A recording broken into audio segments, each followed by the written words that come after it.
The following is a conversation with Rick Beato, legendary music educator, interviewer, producer, songwriter, and a true multi-instrument musician playing guitar, bass, cello, and piano. Rick, with his incredible YouTube channel, celebrates great musicians and musical ideas and helps millions of people, including me, fall in love with great music all over again. This is the Lex Fridman podcast. To support it, please check out our sponsors in the description, where you can also find links to contact me, ask questions, give feedback, and so on. And now, dear friends, here's Rick Beato. You had, I think, an incredibly fun and diverse beginning to your music journey. I heard somewhere that one of the things that made you fall in love with music was listening to guitar solos, some epic guitar solos. What's an early guitar solo that you remember you connected to spiritually, musically, where you're like, wow, there's magic in this? Well, the first solo that I learned was Hey Joe. It was actually a good beginner song, when I first started playing the guitar, because it has pretty simple chords, right? So it's like E, C, G, D, A. Mm-hmm. And I learned the solo, and I figured out it's this pentatonic scale, E minor pentatonic scale. I didn't know that's what it was called, but I learned this thing, and it's like, whoa, he's just in this one shape here. Now, you couldn't go look anything up. If you could figure out the notes, you noticed that there was a little pattern to it. And then I got so obsessed with it, and I showed my younger brother, John, who started playing guitar right at the same time I did. So I was 14, he was 11. And I would play rhythm for him for 5 minutes while he would solo over Hey Joe. And then as soon as I'd start soloing, he'd throw the guitar down, then we get in a fight. Mm-hmm. And so my mom eventually was like, what is going on here? And I was like, John won't play rhythm. John won't play rhythm for me. She's like, okay, I'll play rhythm for you. What are the chords? And I was awesome. like, okay, it's like E, C, G, D, A. And so my mom would literally play rhythm for 20 minutes while I'd play. #parenting. That's amazing. When I look back on it now, my mom's been gone for 10 years now. When I look back on it, it's like, my God, my parents were so cool. We should mention that Hey Joe and Hendrix in general is kind of known for the rhythm not being simple rhythm, just the chords that you mentioned. Right. It's what you do with those chords. It's almost improvisation in the rhythm side. He did all those really cool chord fragments, riffs and things like that. That's just part of that's the Hendrix style. What do you think? I mean, many people put Hendrix as the greatest guitarist of all time. What do you think is part of that? I make lists. You do. If you somehow don't know who Rick Beato is, go on YouTube right now and watch your excellent interviews with musicians, watch your breakdown and analysis of different songs, and watch your top 20 lists where you're very opinionated, sometimes very openly critical about certain kinds of song. It's fun. Opinions are fun. I know. But they do change, Lex, from day to day. Yeah, exactly. But anytime I do a list, if I do 20, I like to do 20 because that gives me some leeway to throw in. I have to throw in something that is so weird that people, something that a lot of people won't know, just to have it on there, so I can at least introduce I'll put somebody like Alan Holdsworth, who's a famous fusion guitar player. I'll throw in one of his solos or something, just some oddball solo in there, just so that people, as they're listening down the list, will get exposed to something they would not necessarily get exposed to. Yeah, a lot of variety. But Hendrix, did you show up here today, Rick,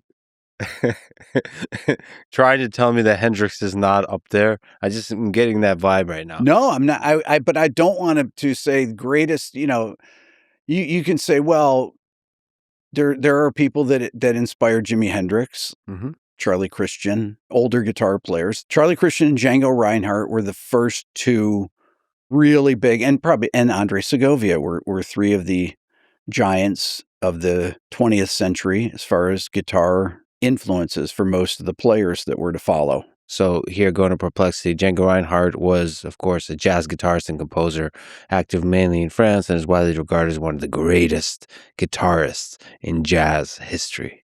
So Django was, there's a huge movement right now gypsy jazz movement, as they call it, that is kind of built around this style of music that he played back in the early 20th century. One of the things about Django is that he was in a fire, and he had two of his third and fourth finger, so his ring finger and pinky were essentially melted together. He had no use of them, although he could use them while he was chording, but a lot of these incredibly fast lines, he's just playing with two fingers.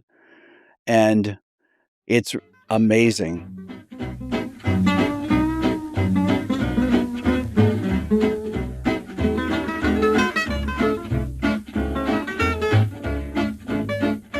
That what is that? So that's gypsy jazz. That's gypsy jazz, yeah. Him, Stefan Grappelli, was a violinist that played with him a lot. How much of this is improvisation? Everything he's doing there is improvised. Feels so free. Yeah.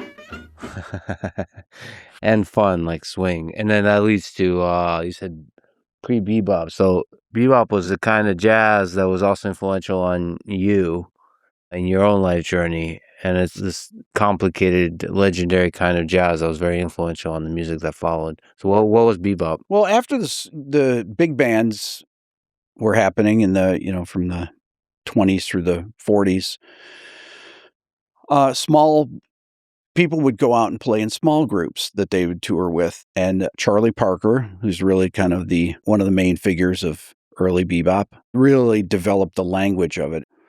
Usually the music that they're playing over are standard chord progressions that they would use as vehicles to improvise over. A lot of them were AABA form. And Charlie Parker created this language of improvisation that was far more sophisticated than the swing players of the big band era. Think of people like Benny Goodman of that era. They would have really fast tempo songs, angular lines, chromaticism, things like that, chromatic notes. Chromatic notes are just notes next to each other on the fretboard. I like to think of it as connecting notes. Connecting. You're putting in more notes than are supposed to be there, and so creating some interesting texture.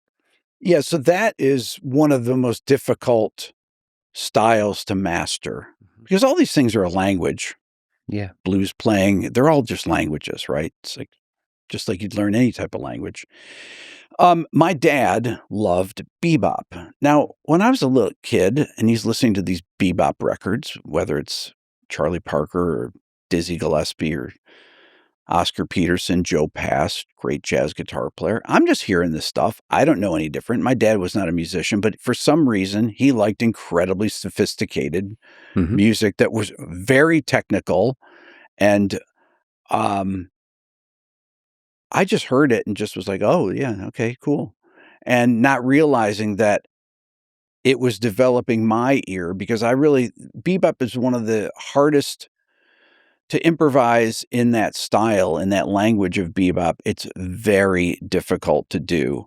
And hearing it as a kid is one of the things that I think enables you, just like languages, enables you to learn it, as opposed to somebody that's never been exposed to it and tries to learn it as a teenager. So I think it's very similar to learning languages, which kind of is like my theory on perfect pitch, that every child is born with perfect pitch and they start to lose the ability around 9 months when people become culturally bound listeners, when babies do. They start out as citizens of the world. They have the neural pathways to hear the sounds, the phonemes of all 6,500 languages spoken on Earth.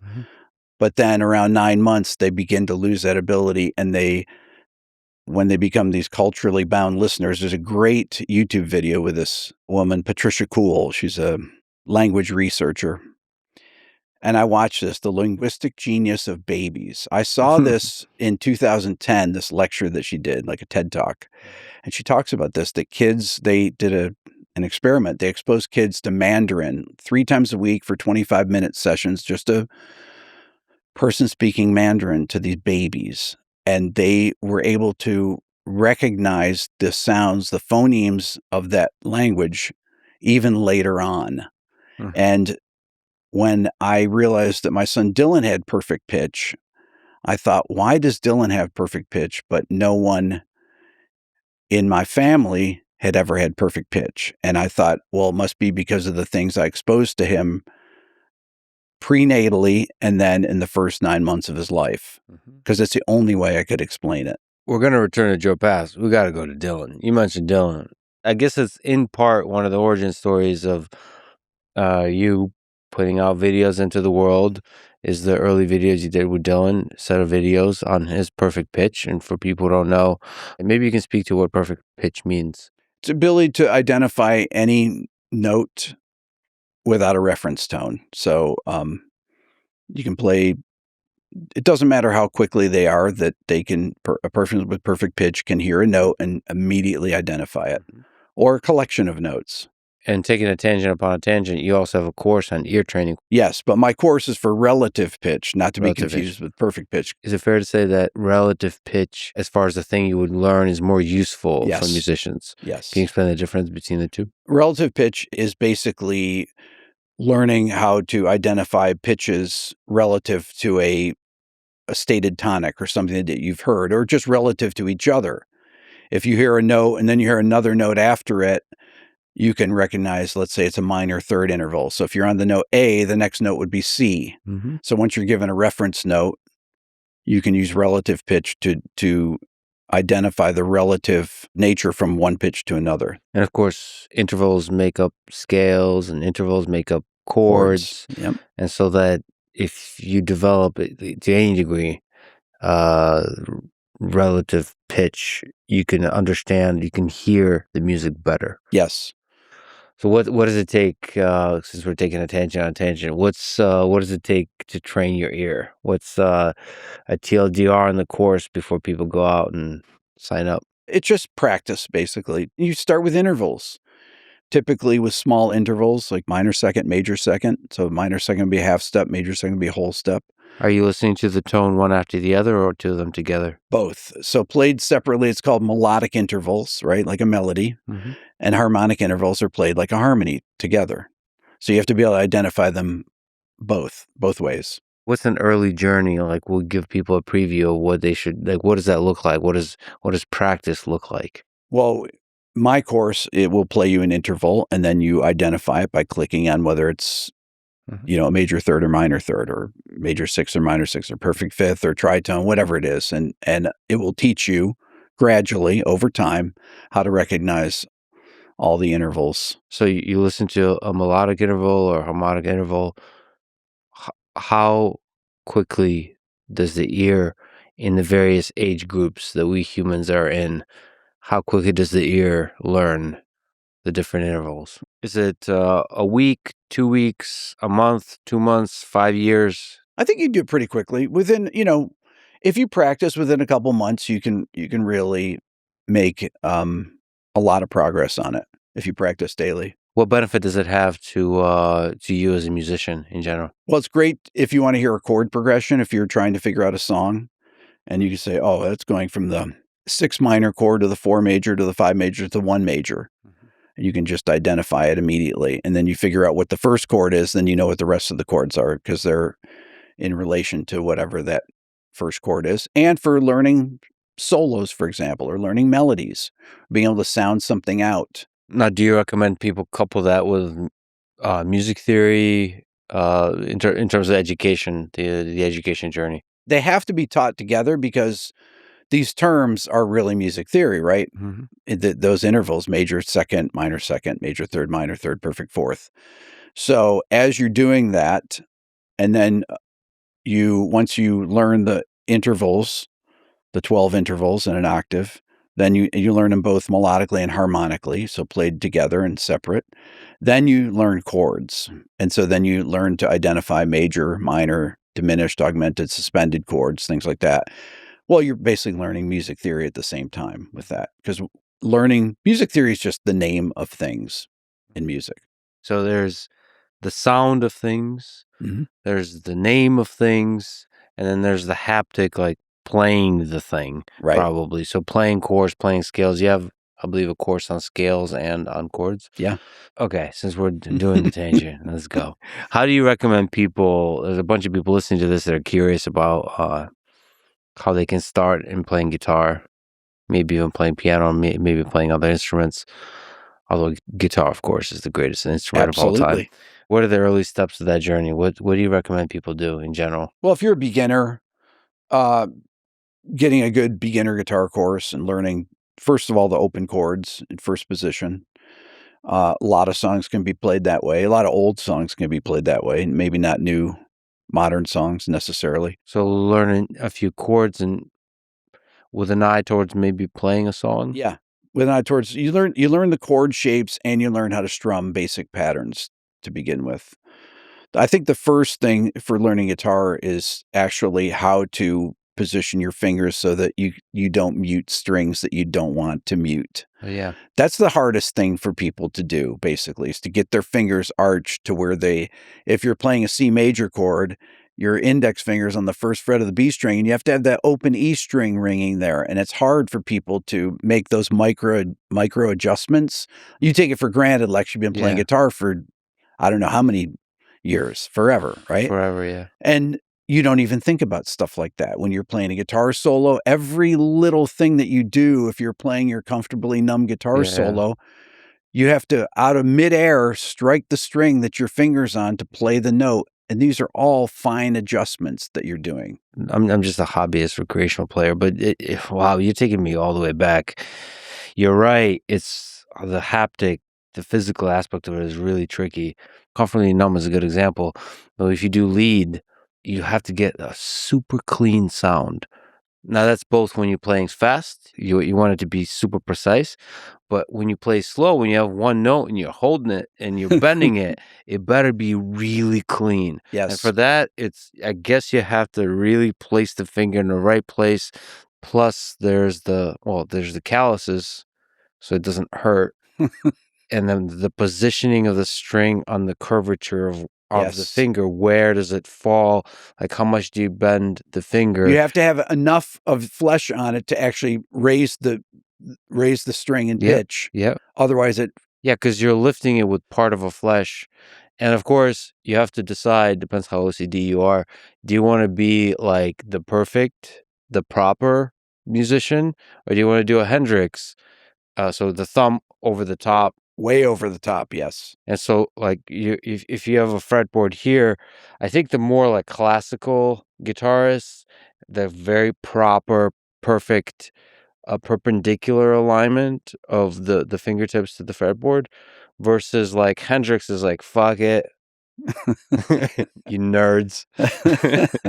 I'm gonna do it with the messiness is part of the magic. Of course, like BB King is also kind of messy looking in terms of his positioning of the fingers, but his tone is incredibly clean. Yes, super clean. So like that teaches you that maybe any position can converge towards a super clean tone. You just have to figure it out. I think a lot of it has to do with how they wear their guitars. If you wear your guitar low, if you're Hendrix and you're wearing your guitar, that's true. If you're wearing it lower, then you can't get your fingers on top of it like that. And the thumb acts as a way to mute the lower strings from ringing if you're playing through a loud amplifier.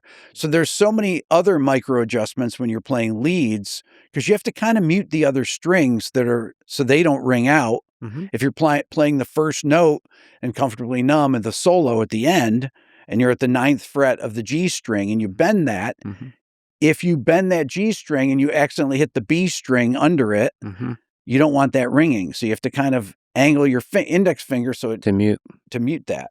So all these micro adjustments that you don't even think about. I mean, you're not thinking about that, Lex, when you're playing it. You've done it so many times that these things are just part of your brain. That's why this is such a great brain developer for kids to learn instruments. And of course, you have to solve that puzzle.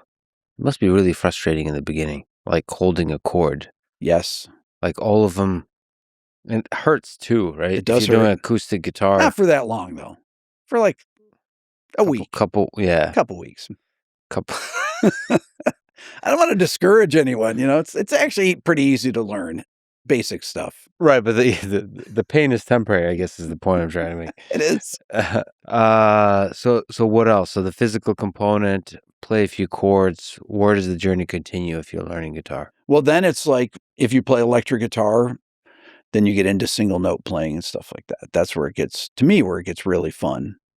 You have single note playing that with riffs. If you think of Back in Black, right, that has a riff embedded in the actual melody, or many songs that have riffs. The Hendrix stuff that has chordal riffs, and you're moving up the neck and involving all the fingers and things like that. So it really depends on what styles you want to play. So you're thinking about song learning, so different components of song learning, so riffs in songs, lead in songs. And then you have finger picking. If you have Stairway to Heaven, songs like that. How about wanting to learn that? That involves finger picking because you have to isolate certain notes of the chord and play two together, and multiple times. There's a few crossroads you get to select things. So I guess you're speaking to the fact if you're a righty, there's a right hand, you can use your fingers or you can use a pick. Correct. And it's a choice you make. And sometimes you use both. Because in Stairway to Heaven, you're using the fingers at the beginning or fingers and pick. Hybrid, they call it hybrid picking. And then later on, you're using the pick to flat pick the picking patterns. On the music theory front, do you recommend people learn scales and chords and like the theory of it? Later on, I would say. I wouldn't say necessarily right off the bat. Mm-hmm. I think learning songs is the first thing that you should do because you want to keep people motivated. So you get them to like fall in love with music and playing. All right. And that takes a couple months, 3 months? Depends on how motivated they are. So you recommend practicing every day? Every day. My son Dylan, when he started learning the guitar a couple years ago, I said, it's better to practice 10 minutes a day, 7 days a week, than to practice one day for an hour, which is roughly the same amount of time. Yeah, but it usually turns into something longer. But otherwise, like if you're a busy life, taking a day off, that day turns into a week, and then a week turns into a month, and all of a sudden you haven't touched the instrument for months. Which is why I leave my guitar on a stand all the time. So that if I walk by it, I'm like, okay, I'll just pick it up for a second. And then the second turns into 10 minutes and an hour, 2 hours. All right, we got to talk about this Dylan video. So this might be one of the earliest. That's the first one. That's the first video on the channel. It was actually before the channel because this actually blew up on Facebook. And then I put it on YouTube after. So if it's okay. Yeah. Okay, Dylan, we're going to do the hardest ear training test of all time. Are you ready? Right. Now, I just a quick backstory on this. I made this for my friend Shane's wife who wanted to see, because Shane was a friend that I was producing, and he was there, and Dylan had come down in the day, and I said, oh, check this out. And I played this stuff. He's like, that's amazing. Can you make a video so I can show my wife? And I was on the way to a school board meeting because I was on the school board at Dylan's school. Mm-hmm. And I said, hey, Dylan, come downstairs. I want to make this video. It'll take 1 minute. Just need to do this thing for my friend Shane. And he's like, I don't want to. And I said, come on, this will take 1 minute. I don't want to. So I said to my wife, I'm like, Nina, would you tell Dylan to come downstairs? I want to do this video. It'll take 1 minute. She's like, Dylan, go downstairs. And he has a mouthful of candy there because he was eating candy. So if you look at him, he's literally has a mouthful of candy while he's doing this. And we should say on Facebook, it went quite viral. Yeah, like got, I don't know, 80 million views, something like that. It had like 250,000 comments, something like that. Insane. How old is Dylan here? He's 8. 8 years old. Yeah. Can you actually give some more backstory about like how you discovered that Dylan has perfect pitch? So when Dylan was about 2, I was doing a FaceTime with my brother John, and I was like, check this out, John. And I played the Stone in Love, Neil Schoen's solo from Journey. And I was like, check this out. And Dylan would sing along. And my brother John was like, wow, Dylan can sing all the notes. And I was like, yeah. And then I played Black Dog, Zeppelin, and Dylan would sing that. And It's like, Dylan's got a good ear. And then John and I were like, well, we have good ears too. So maybe we could have done that when we were that age. So a couple more years goes by. Well, he was about 3.5. And I'm in the car. I was like, Dylan, sing the Star Wars theme. And he sings it. And I'm like, that's in the right key. And I checked. I play it on my phone. I was like, oh my gosh. And then I asked him, sing the Superman theme, because we'd been listening to John Williams soundtracks the week before. And he sings that.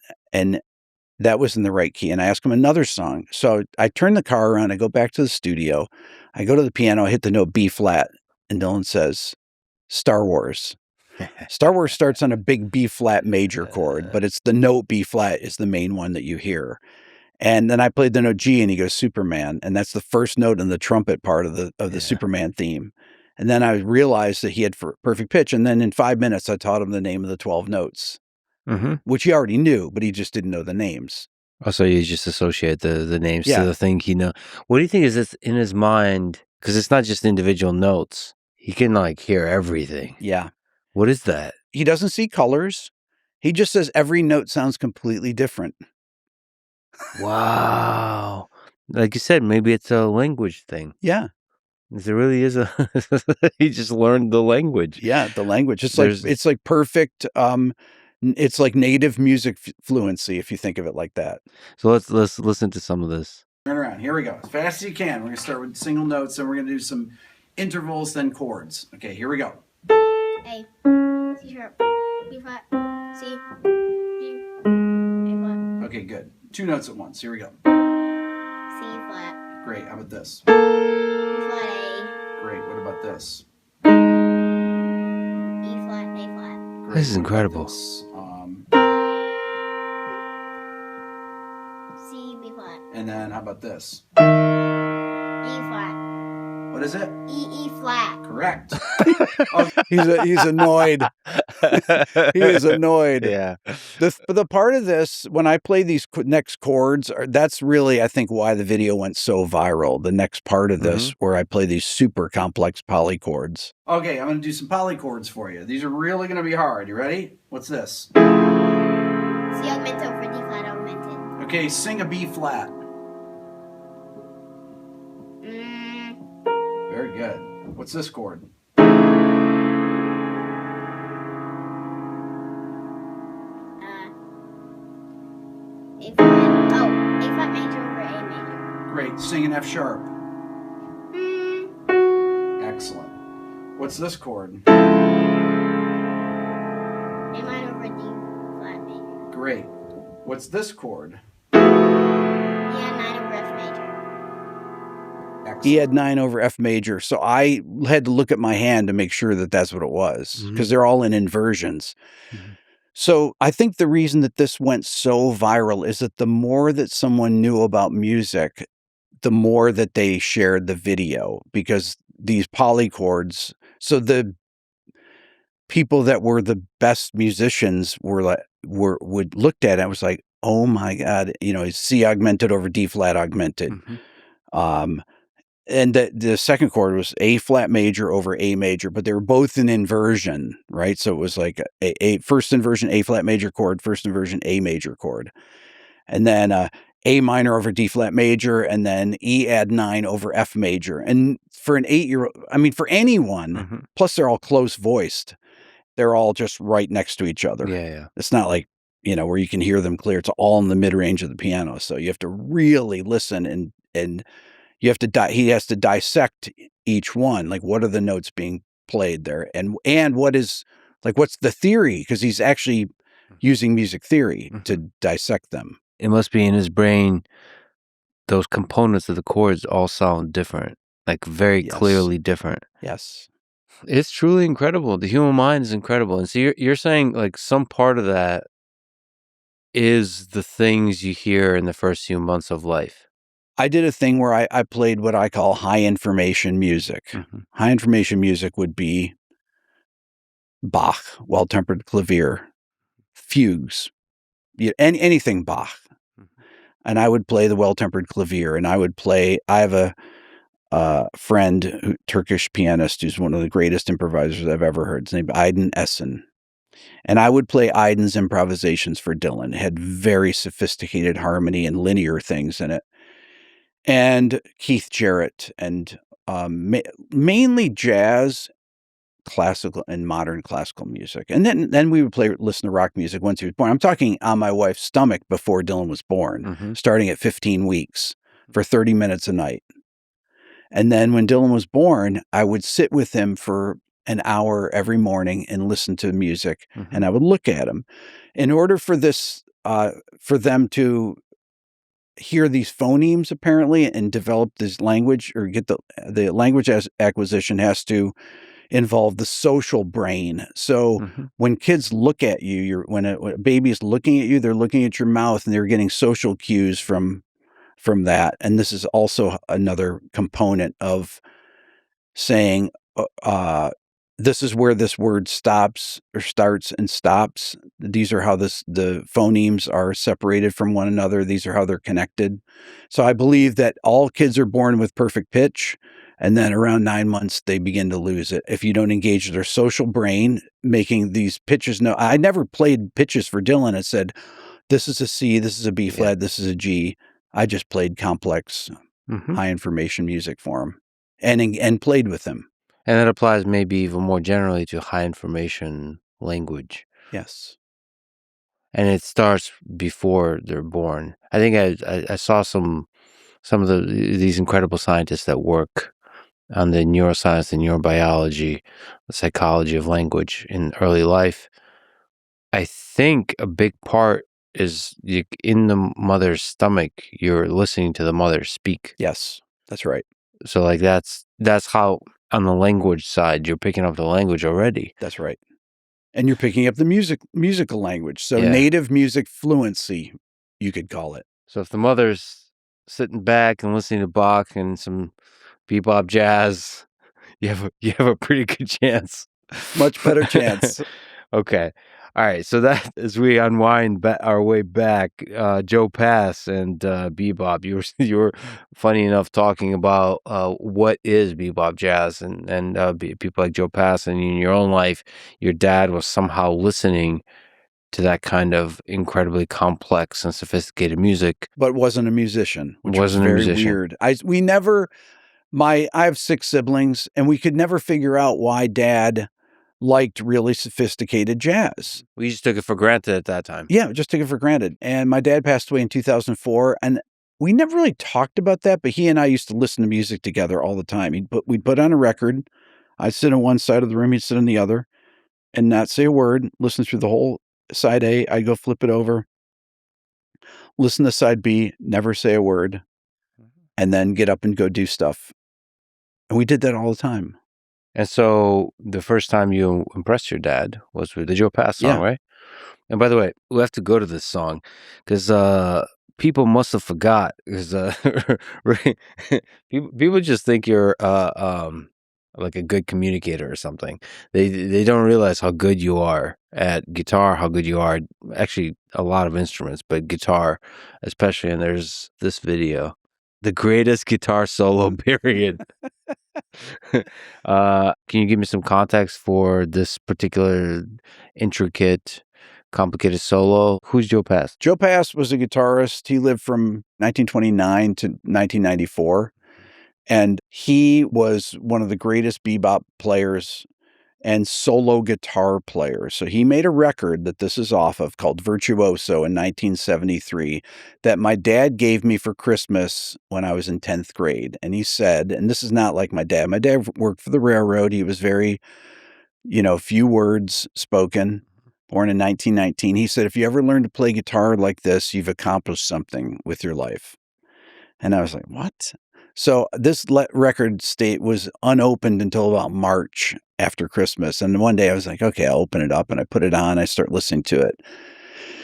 And I was like, whoa, this is kind of cool. Mm-hmm. And so I said, I think I can figure out some of this stuff. So I figured out this thing. Is it by ear mostly? Yeah, just by ear. I didn't know any of the chords or anything. If you can listen to a little bit here. If you go back to that brother to brother Gino Vanelli thing with Carlos Rios playing, that stuff is incredibly hard. This, I don't know any of these chords. So I start out, I don't even know what that chord is, but I figured it out.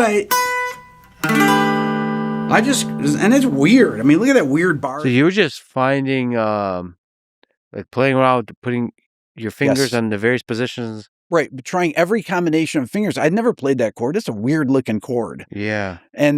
But I moved my fingers around until I heard to where it sounded like, oh, that's it, definitely. And I looked at my hand, I was like, what is that? Had no idea what it was. So you were connected to you were really connected to the music. Yeah. And so that's why you can hear, it's not necessarily, you didn't have perfect pitch. No. And not even relative pitch. No, I did not. Yeah. No, I didn't know anything about intervals. I didn't know anything about music theory, anything. This is all just. You're just like playing around with different shapes. That's amazing. Right. I mean, look at that weird bar there. But then you get into these things.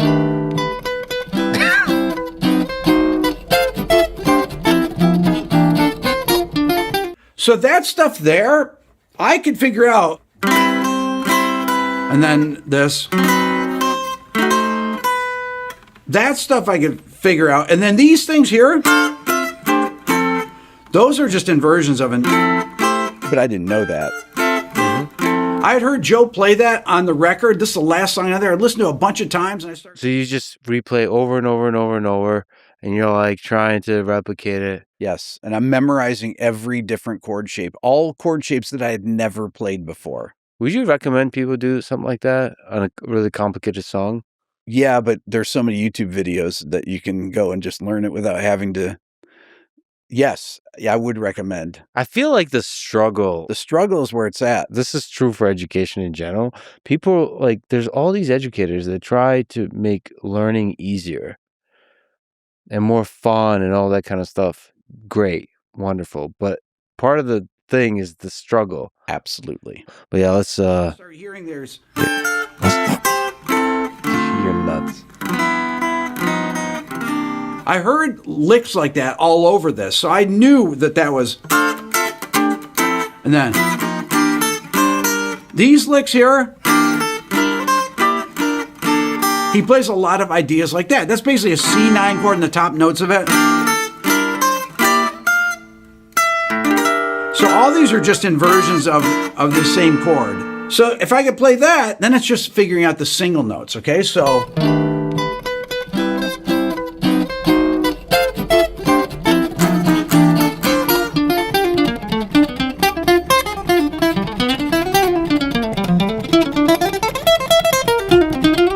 Okay, so if you just take this first part here, when he goes, so this intro part. You make it sound so simple when you break it down. And by the way, Joe Pass, incredible guitar player. Like, this is obvious.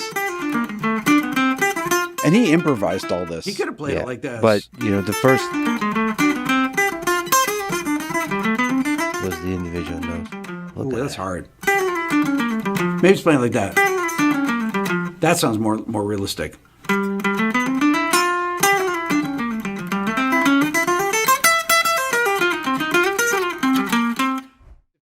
The amount of different genres that you're able to replicate is just incredible. This is just taking the needle, moving it there, then going back a little, oh, there. And then by the end, the record was so scratched. It was, but it was worth it. When I played it for my dad, he couldn't believe, I mean, he didn't say that's amazing. He was just like, pretty good. So what was the role of bebop jazz in the history of music? It seems like it was influential in your life. Another guy you had an incredible interview with, Flea. People should go listen to that one. It's a great conversation. One of the things that surprised me is just how many musical genres influenced Flea. And the guy showed up in a Miles Davis t-shirt. And Bebop. And Miles Davis played with Charlie Parker when he was 18 years old. And Charlie Parker was really his mentor. Can you explain to me why, with many of the folks you've interviewed, and in general out there in the world of jazz, all roads lead to Miles Davis, why he's such an influential figure? Because he was the greatest innovator in the history of jazz. He was at the forefront of all these different styles of jazz.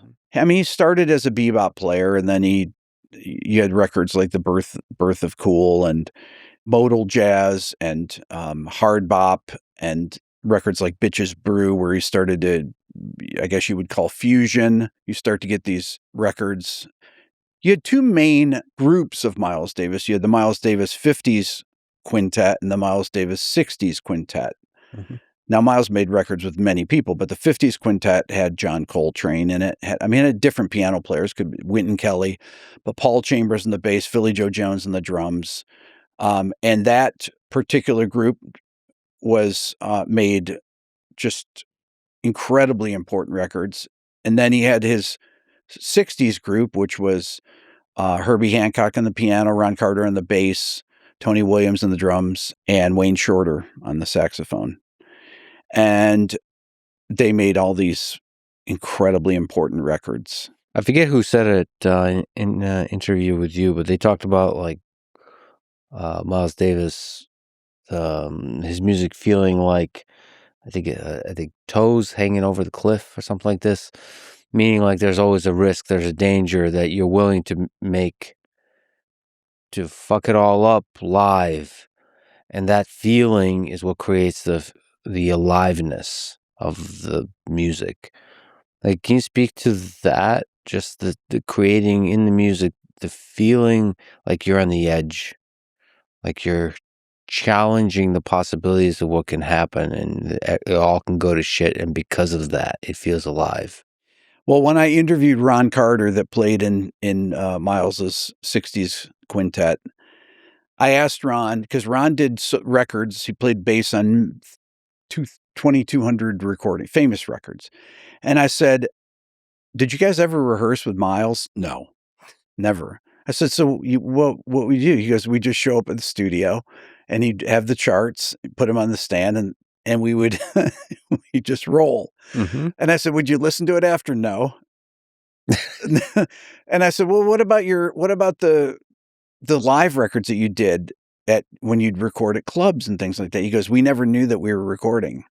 He goes, maybe I'd see a microphone, a different kind of microphone in my bass amp. He goes, then months later, a record would come out and I'd see, and I was on it, and I would take it down to the union and say, I played on this record, so you can get paid for it. But he said, we didn't even know we were recording. Yeah. So Miles was always about, don't think about it, just play. That's crazy. That was on purpose. That was done on purpose, not to do the rehearsals, none of that. Yeah, he wanted people to just feel it, play it. Thought is the enemy of flow, as Vinnie Colaiuta told me. Thought is the enemy of flow. How do you make sense that Flea, the bassist for the Red Hot Chili Peppers, is influenced by bebop jazz? So his stepfather was a jazz bass player, Mm-hmm. and when his parents got divorced, he was born in Australia, and then they moved to New York. Then his parents got divorced, and his mom married his stepfather, who was a jazz musician. And they used to have jam sessions at their place, and Flea loved it. It was kind of like my upbringing with my dad playing jazz all the time. And once it gets inside you, it's just there. And so he is heavily influenced by jazz musicians. Yeah, his impression, which is hilarious. I mean, he's a character. His whole physical way of being is a character. And his impression of just upright bass is just it's fun to watch. His intensity, when he picked up his bass during the interview, he's an intense guy and funny and, really emotional, and he picks up his bass and there's a fierceness that you immediately feel. And he talks about how he practices. And then when he starts doing the slapping stuff, it's so into it. And I'm just sitting there going, whoa, wow. Yeah, he talked about his practicing routine with you. And one of the things he's like, I have to practice the slap. And yeah. No, there's differences in the structure of the different bands, but usually like the bassist has a vibe to them. Mm-hmm. I don't know if we can put words to exactly what that is. There's a kind of energy that drives the band. To me, the bass is one of the only instruments that when you play a bad note, everybody notices. Mm-hmm. I started on the bass as a kid. Oh, interesting. Yeah. But you also play drums. You also play... Yeah, but my first instrument was the cello in third grade, and then I switched to the bass in sixth grade. And my undergrad degree is in classical bass. So I always think of myself as a bass player first, and I always think the bass is the most important instrument. because Strong words. because as much as I love to play the guitar, and I love to play the guitar more than anything, I think, but the bass really defines what the quality of the chord is. Because you can put the root in there, you can put the third of the chord in the bass, you can put the fifth in there, you can play a lot of notes, and whatever you play in the bass kind of defines what kind of chord it is. So the bass player has a lot of power. I have to go back to the beginning of our conversation. What do you think are some of the great solos of all time? Can we put a few into consideration? You have a great list on top 20 rock guitar solos of all time. Yeah, so I put Comfortably Numb as my favorite, as my top one. Yeah, on that day, right? On that day. Yeah. Right. Now, the day later, I would have said it's the second solo.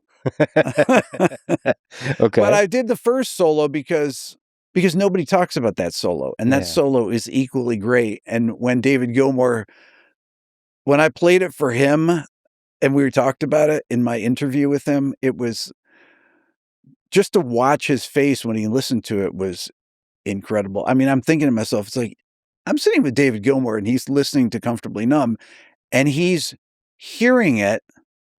He's played it a million times live, but how many times has he gone back and listened to it on the record? Probably not for a long time. And then he's hearing it, he's like, ooh. Maybe you just don't look back. When you do great things, you don't look back. Miles never looked back. He never wanted to hear the old stuff. He always moved on. There was this funny moment where you made a video why David Gilmour will never be on the channel, and then you ended up, of course, interviewing him twice. He's one of the greatest guitar players of all time. What do you think is at the core of his genius? He has just an incredible melodic sense. He knows how phrases should be put together. There's a flow to his ideas that I think is just incredible. It's the same with Hendrix. This flow, how one idea leads to the next, how there's space between them. It's just like speaking. That's what I read about Miles Davis, is he was very good at understanding tempo and the value of silence. Yes. And I think David Gilmour doesn't always play fast, right? But he does a lot with less. Yes. And then some of that is also on the more technical side, probably the tone of the.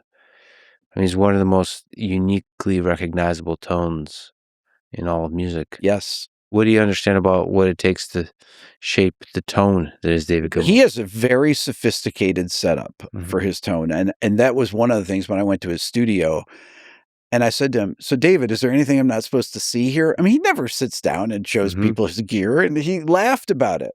But there I am sitting there right next to all these pedals and I asked his tech, Phil, I said, these are the same ones he used on the records? He's like, yeah. His tech has been with him for like 50 years. And I mean, the exact ones, yes. It's just hard to imagine that those things still, of course, though, he's just kept it. Yeah, this is his Benson Echo that he played through, and this is this, these are all the same effects pedals. And wait, is this the same high watt amp? Yeah. Is this the same? Yes.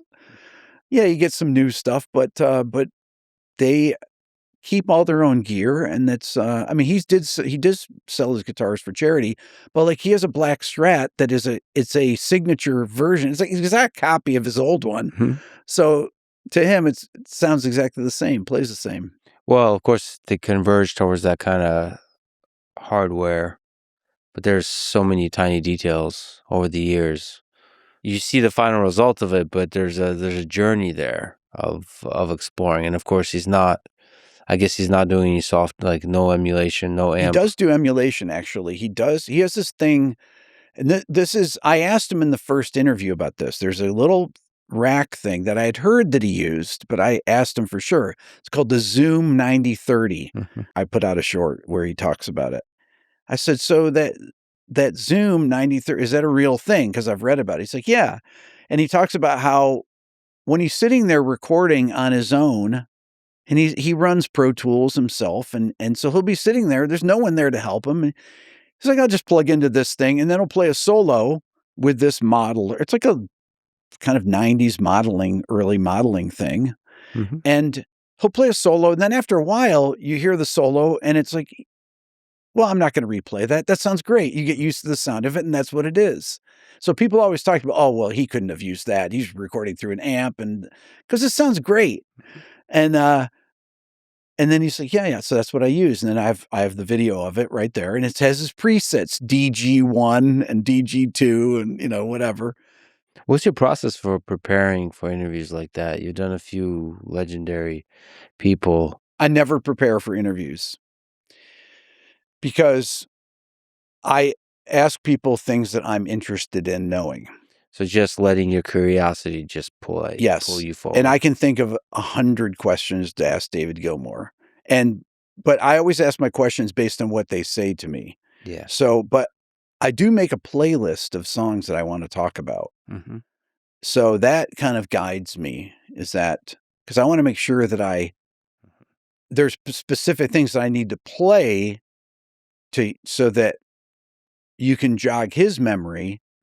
Because anytime you play something that somebody recorded even 50 years ago, they'll remember. If they don't remember the exact specifics, that brings it to life to them again, and they can kind of piece together some aspects about it, and they can really talk. He can talk about the phrasing and the kind of melodic direction of things like that. So there's a lot of tiny details that go into a particular song, whether it's on the production or how it's played or how it's composed, all that kind of stuff. And you don't know what those are ahead of time. No. You just know the song, and you just are looking to jog their memory and maybe your own curiosity of like, how did you do this? Or what this sound or that? You make it look easy, but you have to have a depth of knowledge. You're saying you don't prepare. I have an incredibly good memory. Exactly. That's what it is. It's that I can remember when records came out, who produced them, where they recorded them, who was the engineer, what songs are on it. And not only that, but the people I'm interviewing know that I can play all the parts of all the instruments because I've done breakdowns of their songs, which is why I get the interviews with them in the first place, really. But the actual, the skill of the interview, the thing you're not saying, the preparation, is the you young listening to Bebop. That's right. It's the background knowledge. It's the soul carrying with you, being able to radiate the love of the soul of music.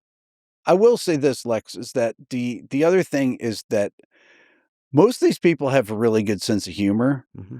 When the first time I interviewed David in New York, my brother John came along, and he is a massive David Gilmour fan. That's his biggest influence as a guitar player.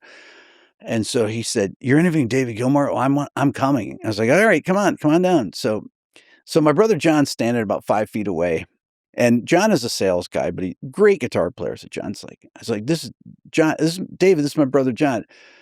David, great to meet you, buddy." And John's like, so he's a sales guy, and so during the interview, I was like, "Hey, John, what was I going to ask David? Oh, ask him about the Gilmour effect." "Oh, yeah, that's right." And the Gilmour effect is my thing that I say in the comments section when people say, anytime anybody plays anything technical, "Oh, yeah, that's great, but I much prefer David Gilmour."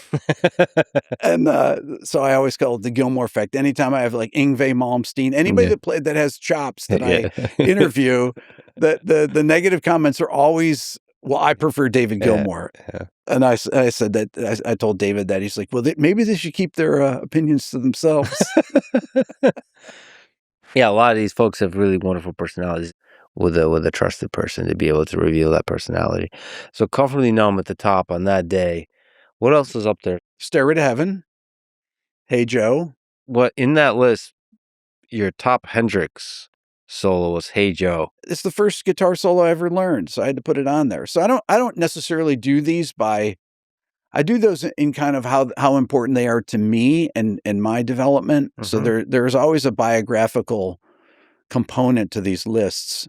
Number 3 was Kid Charlemagne, a Steely Dan solo, Larry Carlton, amazing solo, extremely difficult to figure out. Probably there's 2 solos on the list that are that one I can play. But there's a few solos that are very hard to play. Stone in Love by Neil Schon is very hard to play some licks. There's a solo by a guitarist, Carlos Rios, that people don't know. It's Brother to Brother, a Gino Vanelli song, but it's very hard to play and figure out. And that people don't know the solo. So I put it on my list because I knew that a lot of people are going to watch it and they're going to know what this solo is. For me, the sentimental one, my first solo is Mr. Crowley, Randy Rhoads. I like the musicality of Mr. Crowley, that there is a melodic component to it. You're playing really fast, but there's a melody to it. And also there's like a legendary nature to the brief time we had Randy Rhoads. This is probably one of the greatest guitarists ever. 56 to 82, I think. Terrible. He was absolute brilliant guitarist, had his own style. We should say he's the guitarist for Ozzy Osbourne, the band. Yeah. And that Mr. Crowley solo is a great solo. Great solo. And he's incredibly influential as a guitar player for metal guitar players. And I love Randy Rhoads. Another guy. So one of my favorites is Mark Knopfler. Yes. And I did have Mark Knopfler on my list. Sultans of Swing. That's right. You did. Now, I had it high on the list, and I'll tell you why. Yeah. I would have had it lower because it's one of the early ones, because I want people to be like, okay, oh, this is a serious list. So Rick's going to talk about serious stuff. So, and Rick's going to play along with all these things.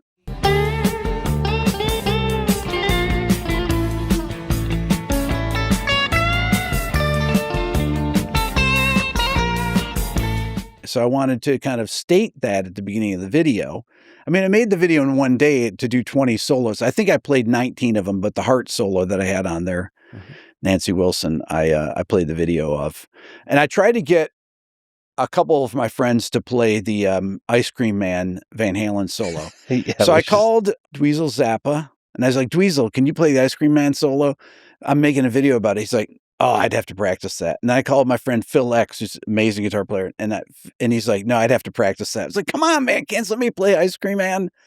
The opening lick of Ice Cream Man that he plays is very hard to play because it's an incredibly long stretch, and it hurt my fingers to do. And Eddie would turn his guitar up like this to play, and plus it's a tricky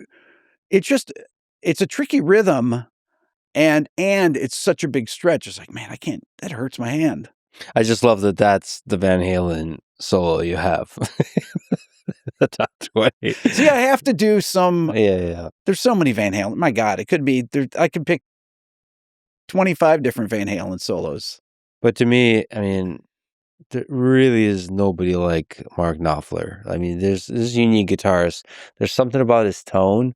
Speaking of Gilmour, there's just the tone, the care, the timing of the notes, his improvisation, like the live performances of Sultan of Swing that's been actually going like somewhat viral around recently. His pretty old live performance of Sultans of Swing. For me, Brothers in Arms, these kind of soulful, mournful type of solos he does really, really well. Also, the interesting instrumentation of Romeo and Juliet. Just so many. It's truly one of the greats. Now, obviously, the intro to Money for Nothing is one of the greatest. Almost impossible to recreate that because of the sound is so unique and it's just improvised. It's so cool. Yeah. There's certain songs like Europa by Santana. Santana can have that tone too. Yeah. That Mark Knopfler makes me really, just how clean it is. I think he beats B.B. King in my book in terms of the cleanness of just pure beauty of a single note.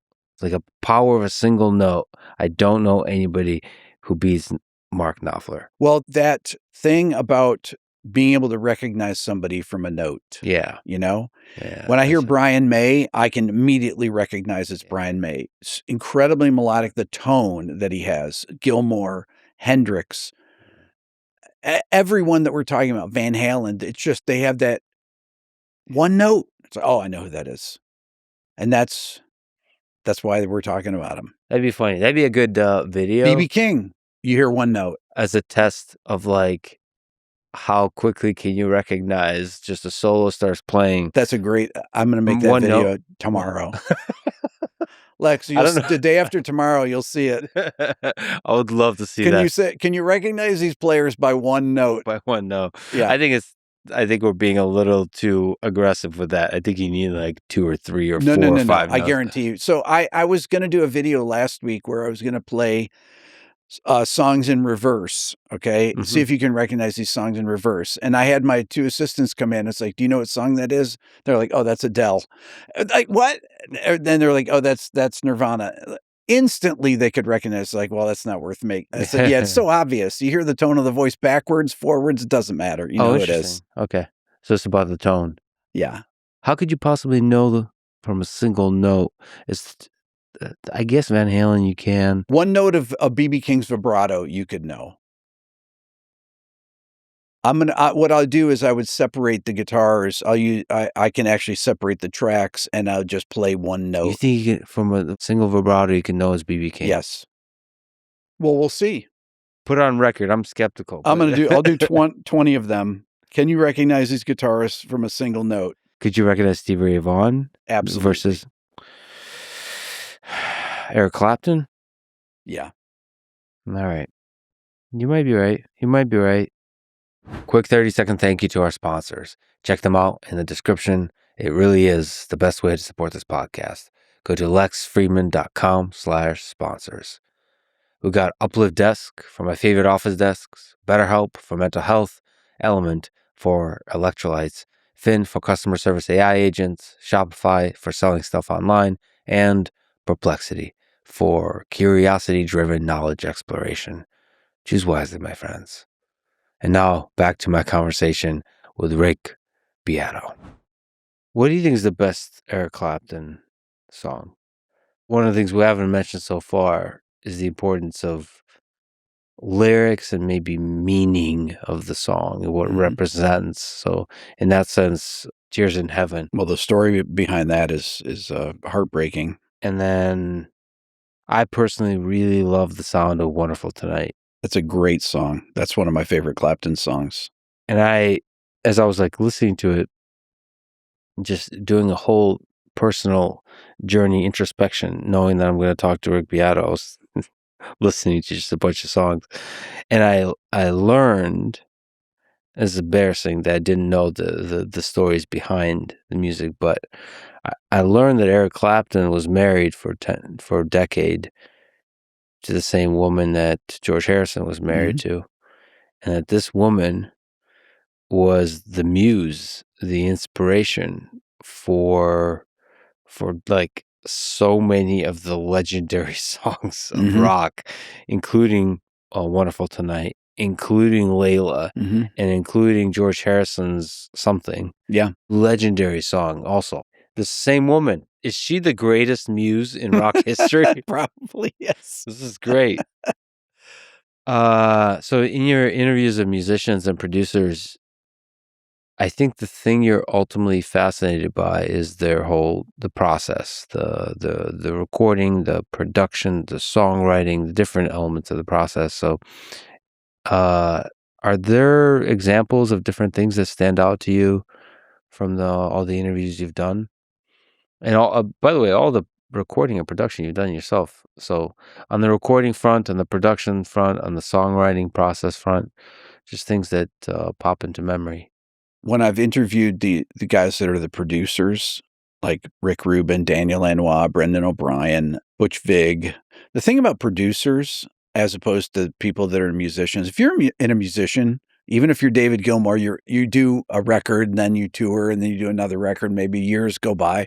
But producers are working on multiple records, sometimes at a time. Rick Rubin could be working on multiple records and the variety of things that they do. You can talk to, I can talk to Rick about the Chili Peppers, and I can talk to him about Johnny Cash. I can talk to him about Tom Petty and all these records that I love. And there's just so many interesting stories that, these interviews could go on for days with Rick and the variety of records that he worked on. And there's so much knowledge to be gained, for me at least. And I think that the craft of production and recording engineering is something that is not well documented, especially since there's so few studios nowadays, where there used to be a mentorship thing where you'd go and you work as an assistant engineer and you work your way up. I interviewed a guy named Ken Scott that worked with the Beatles. I interviewed him at Abbey Road Studios. It's just 2 months ago. And he started as a tape op when he was 16. He started on the Hard Day's Night record with the Beatles. And he worked his way up. And he said the first time he ever recorded an orchestra was he recorded I Am the Walrus, the orchestra part. He set up the mics, and I asked him, I said, so where was the band? Standing right behind me, the Beatles, right behind him. The guy I'm interviewing at Abbey Road recorded I Am the Walrus there. I mean, he recorded many Beatles songs. And he was 18 years old. And I can't even fathom that. They have a little cafe in the basement of Abbey Road. And I said, did the Beatles come in here? He goes, oh yeah, they come in here and get coffee. And I remember when they got 2 microwaves that, like the first microwaves in 1965, and they were amazed by them. And it's hard to imagine that I'm talking to people that worked on these historic records, but they all start with a blank tape or an empty hard drive. And then you've eventually fill them up with this music that you can never imagine it not existing, like Stairway to Heaven or whatever it is. Yeah. It's funny, like looking back, even probably for them, just to realize they've created that magic is hard to believe. Yeah. Because you're looking at a blank thing and then magic comes out and you don't even understand. You don't even understand. Probably a lot of these artists don't understand where that came from. They're channeling some deeper thing. When I interviewed Brian May, he told me, I can't remember if we talked about it on camera or not, but we talked about Bohemian Rhapsody. And at the very end, there was a thing where he was depressing his whammy bar a little bit. And it sounds like the piano is out of tune. I never noticed it before he mentioned this to me. And he said it always bothered him. And there's always something about these songs that bothers people. Even these songs, little things, yeah. Right? There's always little things, and they sit and they hear it, and they're like, "Oh man, I wish I'd been up a little higher on that or whatever." I mean, that there's certain moments in songs that are just unlike anything else. And Bohemian Rhapsody, when Freddie Mercury is sometimes wish I've never been born at all, and then guitar comes in. I mean, there's just nothing like that. Yeah, that I don't even know. I mean, that whole thing, and you've done videos on it. It's an incredibly complicated composition. It's crazy that a popular rock song could be this operatic, so complicated. The other thing akin to that moment is Phil Collins with In the Air Tonight, the drum bridge. Do, do, do, do, do, do, do, do. Yeah. And what is that? I can't listen. I don't understand how you can create that. What is that? Why is that so magical? Why is that so singular inside a particular song and in rock history, period? Like these moments, I don't know, musically, I don't understand how you create them, because it might be bigger than musical. It might be cultural, a bunch of different elements. And plus it's him, Phil, with, like, I've seen live before, he has like a headset, he does something. He's like a telemarketer or something, like this whole vibe and look to him. He doesn't look like a rock star, but he is.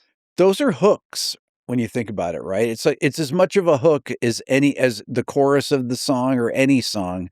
That drum thing is something that people wait for, and they air drum to it. Everybody air drums to it, and it is a hook. And those are hard to create. Those moments are really hard to create, and usually they're done by accident. Yeah, so it's hard. If you chase it, you're not going to get it. Yeah. In your conversation with Sting, he said something about how modern music is simpler, more minimalistic, and the bridge is gone, I think he said. And he said he thought that the bridge is therapy. Yes. It's like a chance for you to reflect, I guess, on the verse Right. before the chorus comes That's in. right. It changed my view of the bridge, I suppose, is the therapeutic nature of it, at least lyrically. You think he's onto something? The value of Yes. the bridge? The bridge is a place, I think, where you can kind of change the frame of reference of a song. You could probably do anything, I guess. Lennon he would have some kind of biting lyrics like, we can work it out. So McCartney writes try to see it my way. Do I have to keep on going until I can't go on? And then, but the bridge is very Lennon. Life is very short and there's no time for fussing and fighting, my friend. I've always thought that it's a crime. So I'll ask you once again. I mean, it's very, very Lennon-esque. That was really a kind of a real collaboration between the two of those. This is where different parts of the band can clash in interesting ways. I mean, the Beatles are the epitome of that. Each individual Beatle is a great talent in their own right. Yes.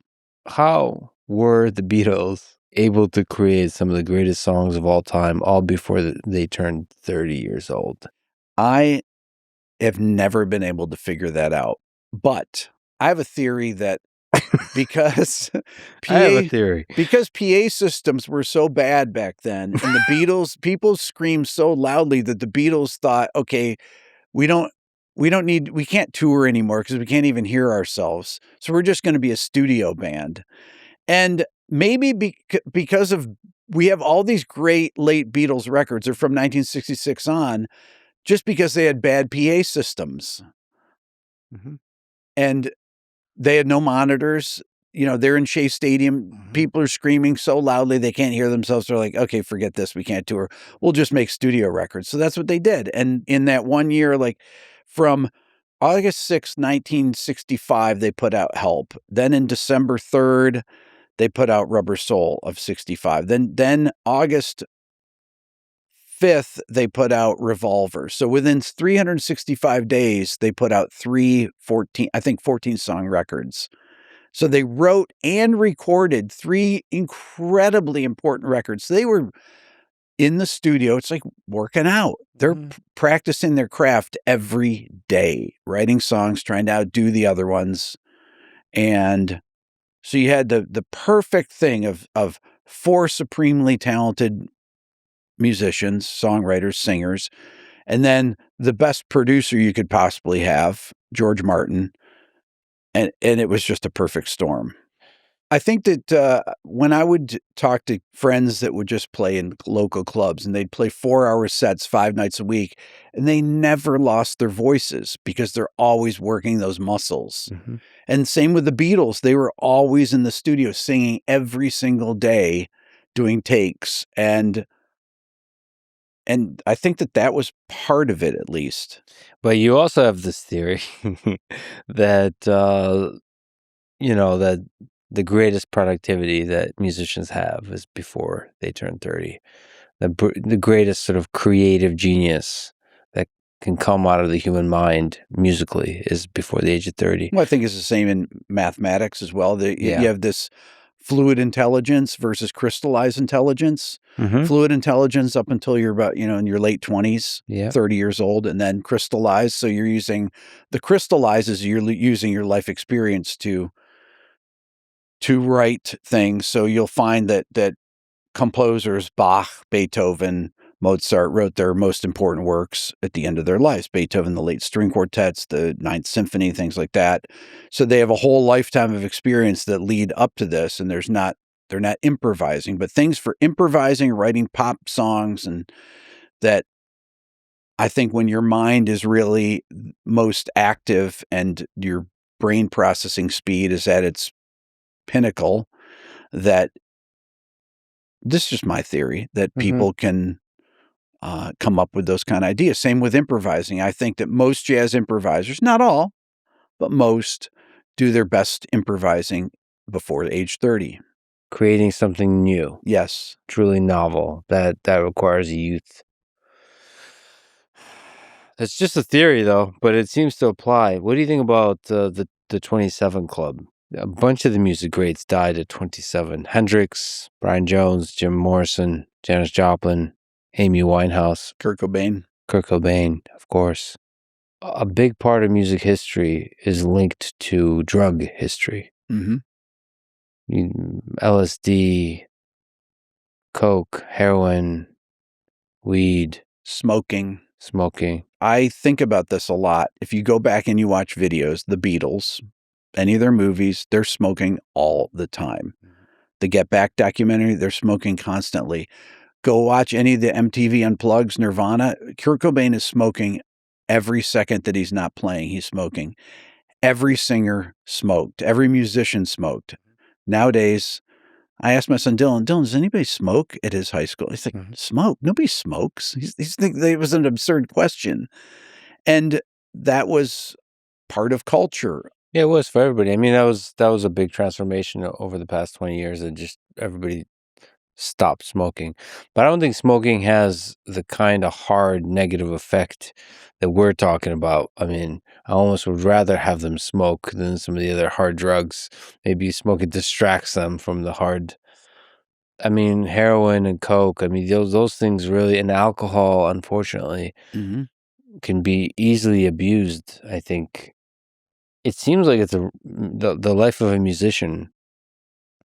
This dopamine thing of getting on stage and being adored by tens of thousands, hundreds of thousands of people, the high of that, and then the come down after is really hard life for just even neurobiologically of like, how do you deal with that? You have to be able to control the roller coaster of your mind. And of course, drugs will be a part of that. And you think everything is allowed and everything is possible. And then there's also culture, depending on who you hang out with, that certain kinds of categories of drugs are good for your creativity. Mm-hmm. And so naturally start to abuse those drugs. I don't know. I think it's really interesting the role that drugs have played in the history of music. They have certainly been extremely destructive, but they have also certainly been productive muses, inspirations for some of these folks. Oh, absolutely. Now, would we want to, advocate people doing things like that to boost their creativity?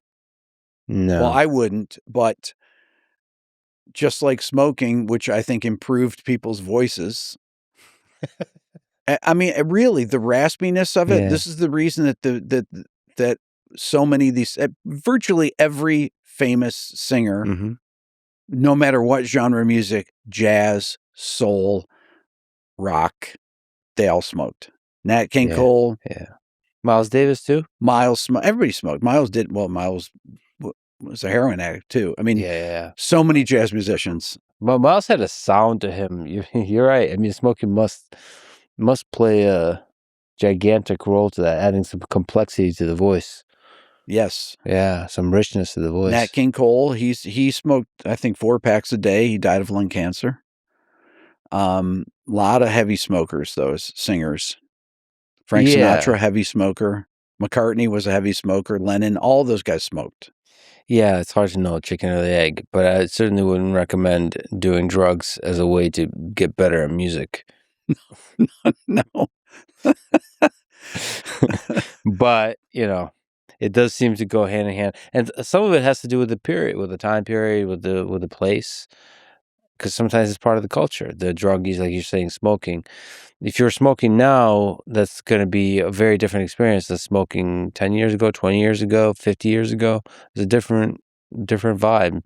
So sometimes the drug is a deep integrated part of the culture versus an actual chemical substance. The 60s, right? I don't know, they were on everything in the 60s. Yeah. I mean, it has to account for something, Lex, On the songwriting front, you mentioned a story about Elton John recording. So he's one of the legendary songwriters. But yeah, you've met him and you know something about the process of his... Yeah, because he was recording in a studio in Atlanta that I was working with the band that I was producing. And I was in Studio B, he was in Studio A. And this band that I was working with, they were called Jump Little Children. And so he had his assistant come in and ask, hey, are you guys Jump Little Children? Yeah. And then all of a sudden, I couldn't see out into the live room. Elton walked into the thing and we were getting ready to track and I'm pressing the button. Yo, where are you guys? What's up? I thought we were going to start this. And no one's responding. I can hear talking. It's like, what's going on? Where are they? Then all of a sudden they come back in the studio and they were stunned. I said, where were you guys? Elton John just walked into our session and he said he's a big fan. He said to come over when we're done and hang out in Studio A. So we did, and he was there with Bernie Taupin. They were working on a song, and we talked there for an hour, and he was talking about recording 2 records a year, and then they'd go on tour, and they'd write and record the whole record in 2 weeks. So Bernie would give him lyrics. Elton would go out and spend 15 minutes writing all the melody. He'd look at his lyrics, and he was doing that day. Bernie was there, and they had a lyric sheet up on the piano. And Elton would go on, and they just record this. And Elton would sit there and play and come up with the song in 15 minutes or so. Yeah, there's a great version of, I think, Tiny Dancer where Elton is coming up with it it's on YouTube. And he's just coming up with the music right there. And then the band, okay, here's how it goes. And they record it right then. They move on to the next song. It's really incredible. Yeah. That's it. Yeah. There's one here that I've sort of done the other day called Tiny Dancer, which is about Bernie's girlfriend. So I just sort of ran it through and then put 2 verses together, then a middle, then a chorus, and then back to the sort of verse sort of thing. It happens very quickly. It sounds long, but it sort of starts off, blue jean baby, LA lady, seamstress for the band. Tired smile, pretty eye, you're married. Okay. I mean, it's really amazing that he's looking at just the lyrics. Yeah, and he's one of the very few people that has the lyrics first and writes the music to it, which to me is far more difficult. 99% of songwriters write the music first, and then they put the melody and lyrics to the finished backing track. And maybe they write like lyrics, they write like nonsense words kind of thing. And then they figure out from there. Yeah, I don't know what skill that is exactly, but that's incredible. I mean, in that process, he makes it his own. Yes. Okay. You had an amazing interview with Kirk Hammett. I'm a huge Metallica fan. Same here. There's a lot of interesting stuff that came out of from that conversation. One is the distinction between heavy metal and hard rock, which is very interesting. Of course, Metallica went through their own evolution. They had many periods. I mean, they've been around 40 years. Over 40 years, yeah. Crazy. The other thing is the down picking, which was interesting, which is creating that really distinct sound. James and Kirk's the down the down picking. I used to be able to do that. I just can't do that anymore. It hurts my thumb to do it. I think honestly, I thought a lot about it. It's like, why is it so painful? Why is it so hard? It's from swiping with your thumb on phones. And I think it affects that basal joint there. And I'm just like, I love your theories. I think that's actually right. Cause I'm thinking like, why does that hurt so much to do that? All the downstrokes and stuff. It's like, gotta be something. It's like, yeah, it's from swiping with the phone. The other thing that came through is that he's an improviser at heart. And that I think clashes with this kind of rigid structure that metal is. So there's a real soulful, melodic aspect to him. And he gave a lot of props to James Hetfield for just being a great composer, being a great musician and writer of riffs, of rhythm. The improvisation part of it you don't think of because because you have the finished songs that you listen to. But those songs are born out of improvisations, of jams, of little fragments of ideas, and then they craft them into these masterpieces. Also, you mentioned that this is weird that I didn't know that Hendrix used different gauges, strings. Yeah, he was the one that talked about that, wasn't he? Yeah. Yeah, that was really interesting. See, these are the things that I like to learn from these interviews with these people. I was like, what? Why have I never heard of that? It's like it's one of the ways you can find uniqueness of sound is by trying different things that are not. I mean, I guess Zappa was really good at this, right? Yeah. It's completely breaking out of what you're supposed to do, the ways you're supposed to do them, and doing it completely differently.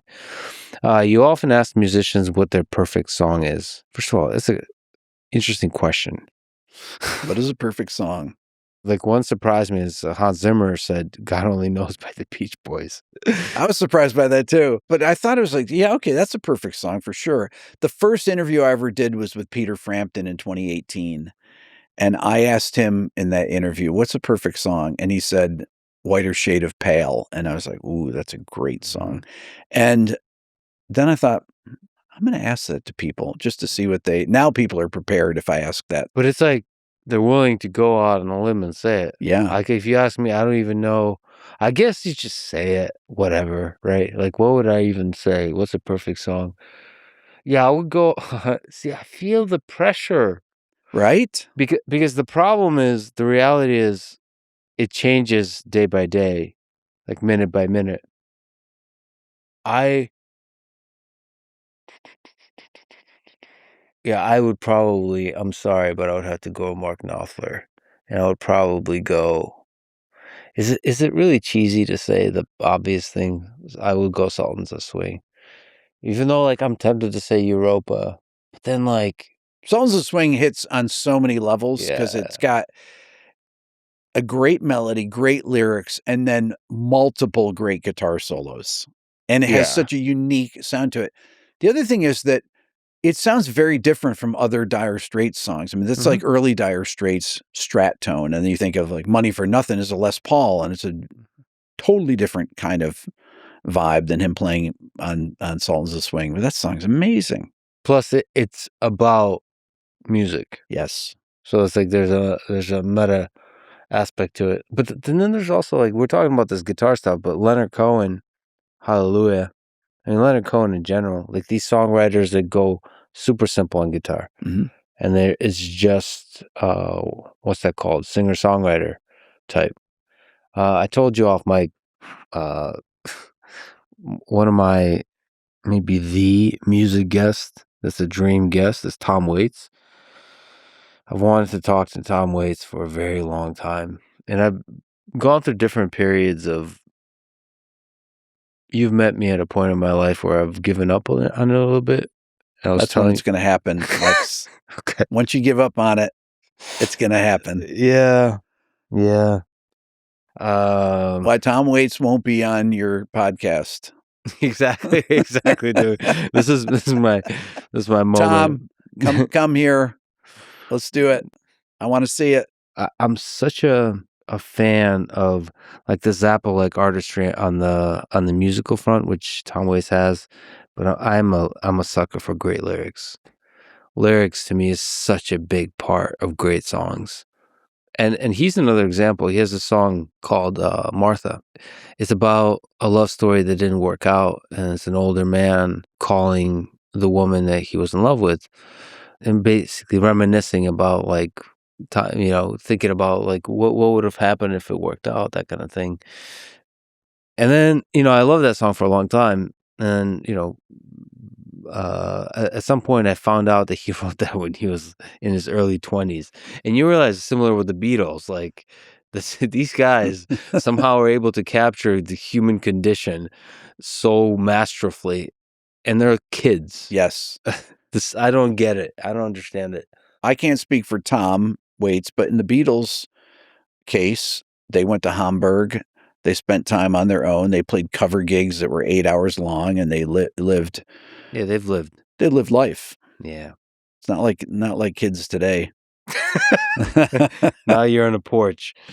You also had an amazing interview with Billy Corgan, the Smashing Pumpkins. He is definitively one of my favorite musicians. I love Billy. You asked him an interesting question about how he creates this melancholy feeling that permeates a lot of his songs. And he jokingly said that the secret is all about the 7th and the 9th. So, like, musically, chord-wise, what do you think about that?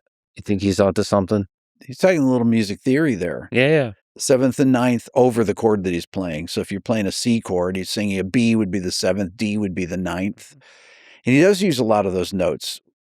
But almost all these people that we're talking, all these people that we're talking about use these notes, and this is why their songs. And when I interviewed Sting, I called them surprise tones, and Sting's like, I like the way you use the word surprise. Notes that are outside the chord that are dissonant with the chords that they're playing, but that creates emotion. Dissonance equals emotion, and that's what I like. I want music to depress me. Yeah, what is that? I don't know. But melancholy, and I think you articulated in the interviews, it's not actually that depressing. There's something about that melancholy feeling that is somehow the other side of the coin of happiness. Mhm. It's a kind of longing. Yes. Well, there's a hopefulness to it, that aloneness that you feel. I mean, that's actually like one of the intimate connections you have with music is when you're alone. I think there's a social way of listening to music, when maybe at a concert and so on. But there's nothing like you're alone in the car, driving, listening to like whatever it is, Bruce Springsteen. I think Louis C.K. has a bit about that. Was it Bruce Springsteen? But he sometimes has to pull over to the side of the road, and just weep or something like this. It's just there's something about that. Sometimes a song just connects with you, and I don't know, nothing like a melancholy song could do that. You think about like maybe things you regret or how life could have worked out. And sometimes it's not even about like it's not even real. It just connects something to in the soul, the uneasiness that we all feel, maybe the loneliness we all feel that underpins so much of the human condition. And it just connects with that. I don't know what that is. There's a Kurt Cobain lyric. It was on the In Utero record from the song Francis Farmer. The chorus part is, I miss the comfort of being sad. And I was like, yes. I miss the comfort in being sad. I was like, yeah, that's it right there. In terms of love songs, somehow I find powerful a kind of desperation. So like I've always connected with Pearl Jam's Black. Oh, amazing. Like, that line, there's a friend of mine was going through a breakup, so I was listening, and he's the one that introduced me to Pearl Jam during that whole period when Pearl Jam was huge with 10. Is that line is someday You'll have a beautiful life. You know, someday you'll be a star in somebody else's sky. Yeah. Why can't it be? Can't it be mine? Yeah. Oh my God, that Yeah. blows me away. That's an amazing line. Why? Yeah. The delivery is incredible on it too. Eddie Vedder, one of the great frontmen of all time. Yes. And that whole period, that whole moment in history of Kurt Cobain and Eddie Vedder that was the 90s. That was one side of the 90s, that just this singular moment in history. Who do you think are the great frontmen in history of music? Freddie Mercury, Robert Plant, Freddie Mercury, number one, probably. Steven Tyler, Jim Morrison. Myself. Yeah. Roger Daltrey. Well, we have to say, James Hetfield. I mean, there's nothing. I have to talk to you about this. This is the greatest concert of all time. This is their historic performance in Moscow in September of 91. This is shortly before the Soviet Union collapsed. Plus, we should mention AC/DC and Pantera were there too. And about 1.6 million people were there. Now, by the way, there's like some kind of reporting that there was 500,000 people, 500,000 people. That somewhere I've seen statements like that. That's a ridiculously inaccurate statement. So it's a free concert. So any official counts don't count. It's definitely over 1 million. It's very likely to be 1.5, 1.6 million people. And this moment in history that I think they channeled, it's like whenever great music, the Metallica was firing on all cylinders at the very top of their game, and they meet this moment in history and this place in history that was a defining part of the 20th century collapsing, and you have these people who are for a moment through music are able to escape the fear, the anger they feel, all of it. there's also a political, social, cultural moment meeting the musical moment. And the set list, I listened to it several times over the past few days, just taking myself back into that moment in time. Listen to the set list. Enter Sandman, Creeping Death, Harvester of Sorrow, Fade to Black, Sad But True, Master of Puppets, Seek and Destroy, For Whom the Bell Tolls, One, and Whiplash. Look at that. How's that? That just That's get my the kind of fuck set. out of here. This is amazing. That's my kind of set right there. I don't know if you could think of anything that could beat that. I think that the guys in the band would say that too. That was, I mean, they were really at their peak. The Black Album had just come out then, and that must have been so exciting. I mean, Woodstock was big. There's certain moments in time when I really, really meet the moment. Are you a fan of live like big? I used to be, but at this point, Yeah. I can't, I'd much rather see people play in small clubs or I'd like to listen to the studio. Go to the studio even. I generally almost entirely agree with you. I just think that there's these historic moments, but you don't know which are going to be which. But you're making the concert free. It's just all of it to get, plus Pantera and AC/DC. The other, which actually is a legitimate thing you mentioned, is as one of the greatest concerts of all time, is Beethoven's world premiere of the Ninth Symphony. You know, I didn't really know the personal side of Beethoven until I saw this movie called Immortal Beloved. It's an excellent movie with Gary Oldman. Yeah. Just it's a masterful celebration of Beethoven in an interesting kind of way through the perspective of a love letter that he's written. But then I realized, like, this is a couple decades ago now, that, he went deaf before he even started writing the Ninth Symphony, which is why they consider it to be one of the greatest compositions of all time, greatest symphonies of all time. He went deaf, couldn't hear anything before he even started writing it. And so there's that famous story of him in that world premiere of having to be turned around because he can't hear people applauding. So he has to be turned around to see that people are actually clapping. I mean, there's just this whole tragic element, plus the meaning of the symphony that ends in this beautiful ode to joy. The symphony itself is it starts with the chaos and conflict and ends with this celebration of peace and brotherly unity, and a call for that, a reaching for that peace. And there's a tragic element to it, again, connected to history, which is it was post-Napoleonic Wars and before the American Civil War. So like you're in this middle, this respite from war, calling for peace, not knowing that truly horrific wars are coming. So you have the American Civil War, and you have of course the two world wars coming. So this, all of it together, and the fact that he's conducting deaf, and he wrote this whole thing deaf. I was reading a lot about his process, and he just edits and edits and edits and edits.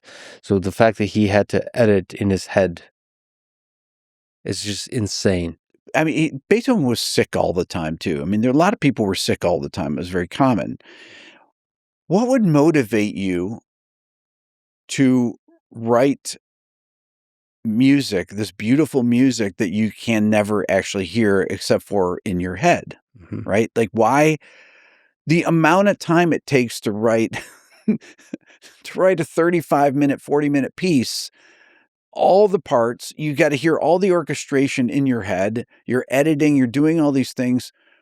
Where do you get the motivation when you can't hear the actual finished work? Well, and people would say, well, hears in his head.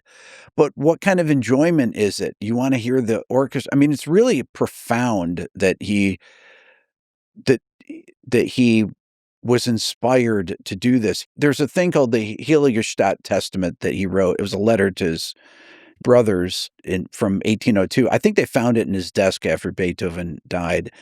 And he felt a sense of shame and humiliation because of his hearing loss. And he said that he was afflicted with this thing where him, of all people, that someone standing next to him could hear a flute that he could not hear, or a shepherd singing in the field and he could not hear this. And of all the people, why him, where hearing played such an important part.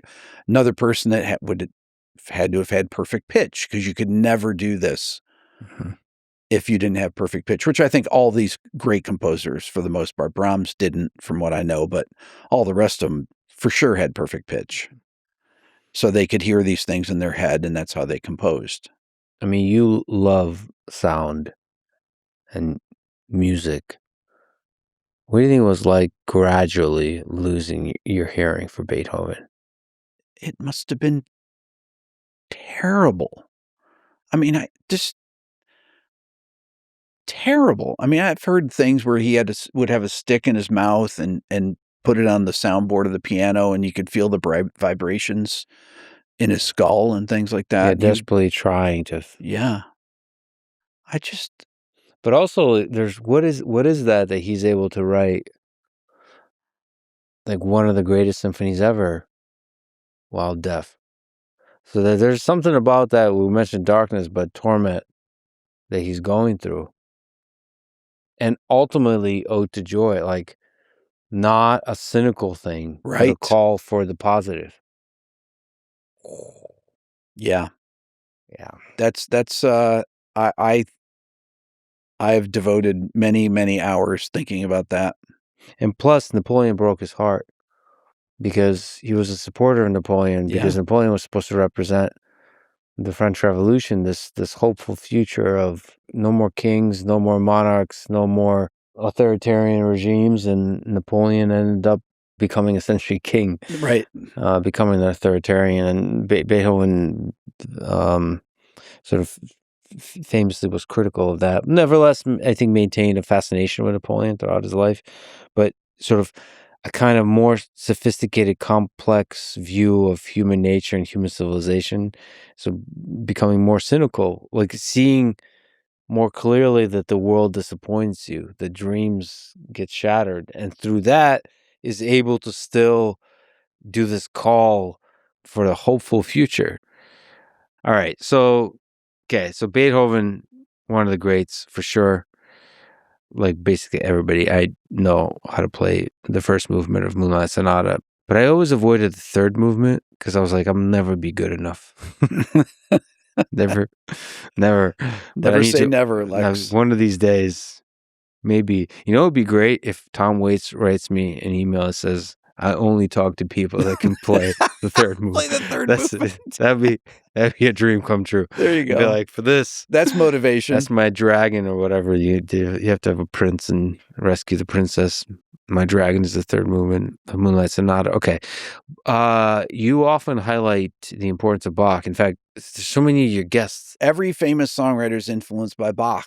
They are the greatest composer of all time, the greatest musician of all time. Even Sting and Dominic Miller said they go to Bach even for like practice. Every day. People talk about Bach was not known other than in his places he lived. Eisenach, he was born in Leipzig. He spent many years. But Bach was known to great musicians. It was difficult to find manuscripts, but there was a premiere of the St. Matthew Passion that Mendelssohn had done in 1829. It was on March 11th, I believe. He had a manuscript because his father and mother collected manuscripts, and he got a manuscript of this piece. And I think he was 20 years old, and they had a performance of it in Berlin. And Beethoven, Mozart, they studied the Well-Tempered Clavier, the two books of the Well-Tempered Clavier. But Bach wrote profoundly beautiful music and some of the most complex contrapuntal music that I don't think anyone has ever done like that. Extremely bright guy, had 20 kids, 10 of them, only 10 survived till adulthood. Lost both his parents when he was 9, within 9 months of each other. Went to live with an older brother. Extremely productive. Yes. I saw. I think from all the music teachers I've ever had, I understood the importance of studying Bach. He didn't write Master of Puppets, but he wrote some great, powerful Well put. music. Well put. I try to educate the aforementioned music teachers of the brilliance of the Master of the Puppets. Sometimes a good riff is greater than any musical composition. I agree. I go back and I play Master of Puppets every time I'm trying out a new amplifier. That's my go-to. That's your go-to. So the stereotypical like guitar store, when you come in, you're playing Master of Puppets. I'll play Master of Puppets. I will play. I have to play some heavy riff, and so usually it will default to some Metallica or something like that, or I'll play Alice in Chains, or I do usually like a lot of times I'll go and I'll do drop D something or play Tool. Mm-hmm. I usually would do something, do some drop tuning thing, and it's always got to be some type of metal that I'll test to see if the bottom end's tight on the amp and stuff. So yes. All right, we have to talk about this a little bit. You made a bunch of videos about it. There was a moment in time. It still goes on, but there's a moment where it's really people are freaking out about the use of AI in music. Mm-hmm. So there's these, I would say, incredible apps like Suno, UDO. 11 Labs Music is also great. They can generate basically text to song, full song from a text prompt. And a lot of people start freaking out just based on how good it is. Mm-hmm. And so you start to immediately imagine how this is going to transform music, and you're going to replace musicians and all that kind of stuff. It is legitimately nerve-wracking because these are early versions, so you don't know where it goes. But in your intuition now, you've been thinking about this, you made a bunch of videos, now like being able to reflect, okay, everybody chill, calm down. So if you write a prompt in Suno and it spits out a song, which I've made a bunch of videos in this. I made up a fake artist, Eli Mercer, in this video. Then I did a thing for CBS News. I made up this fake artist, Sadie Winters, and came up with this song, Walking Away. Well, the program came up with it. There is some creativity in a process. So in this particular thing, the process is you generate an image. I did it in ChatGPT, the image. And then I went to Claude and I wrote the lyrics because Claude's way better at lyrics than Suno is. Suno's bad at lyrics, at least right now. So I created the lyrics in Claude and then I imported the lyrics into Suno. And I had great results with the songs that it came up with. I always have to qualify that.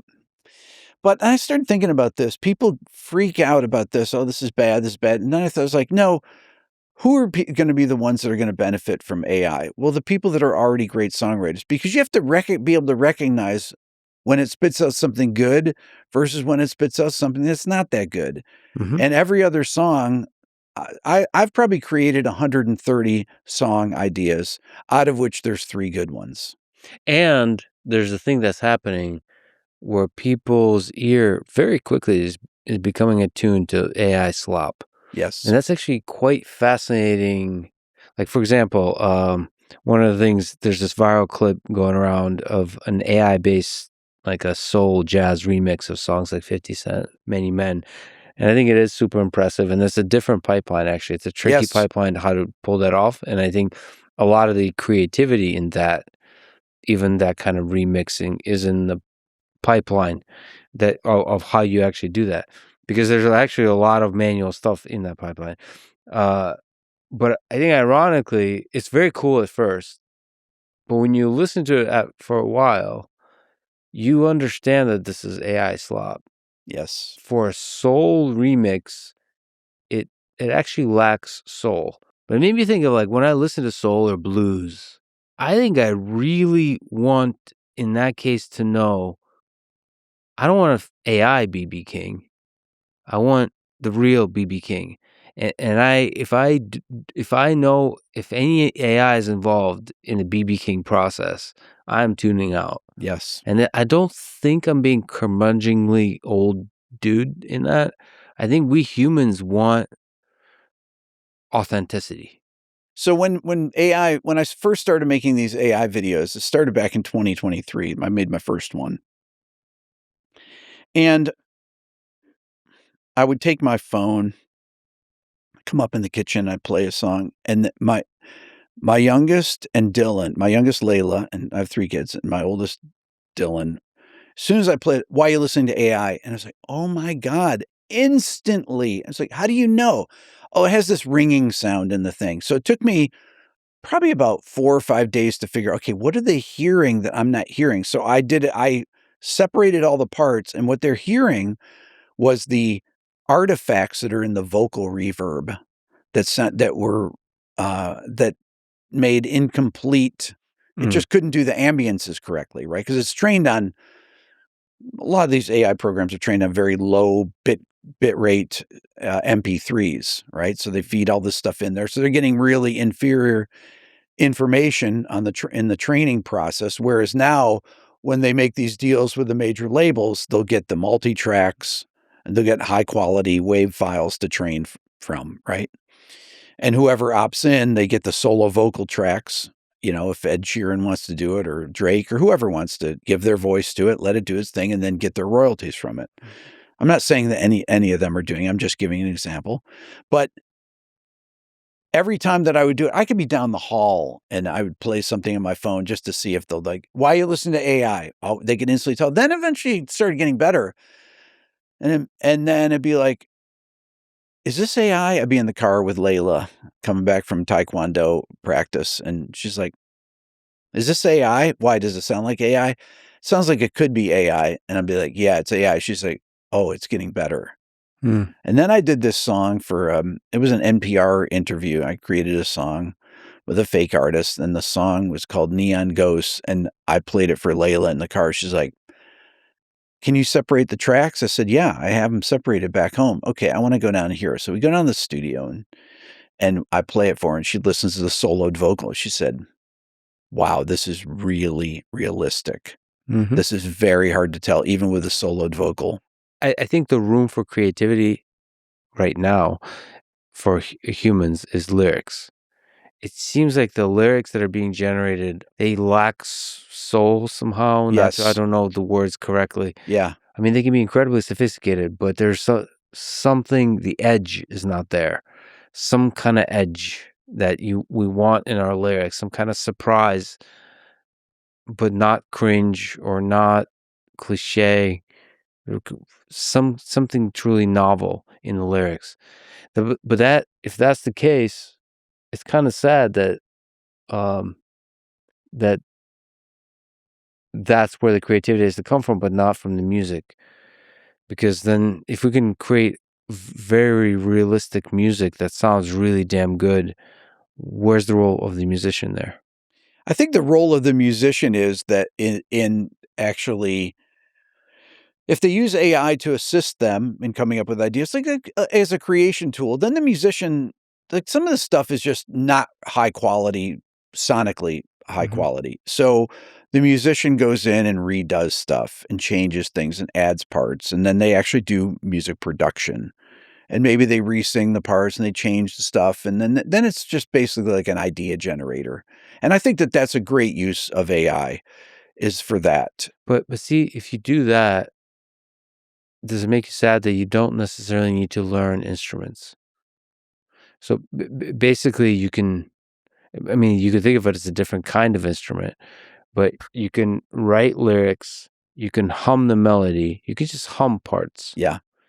And then do A-B kind of thing, this kind of rhythm, this kind of, and stitch them together, and never actually have your fingers on a guitar or fingers That's on a why drumstick. I'm not going to use AI, Lex, is for that reason, because to me, it's just boring.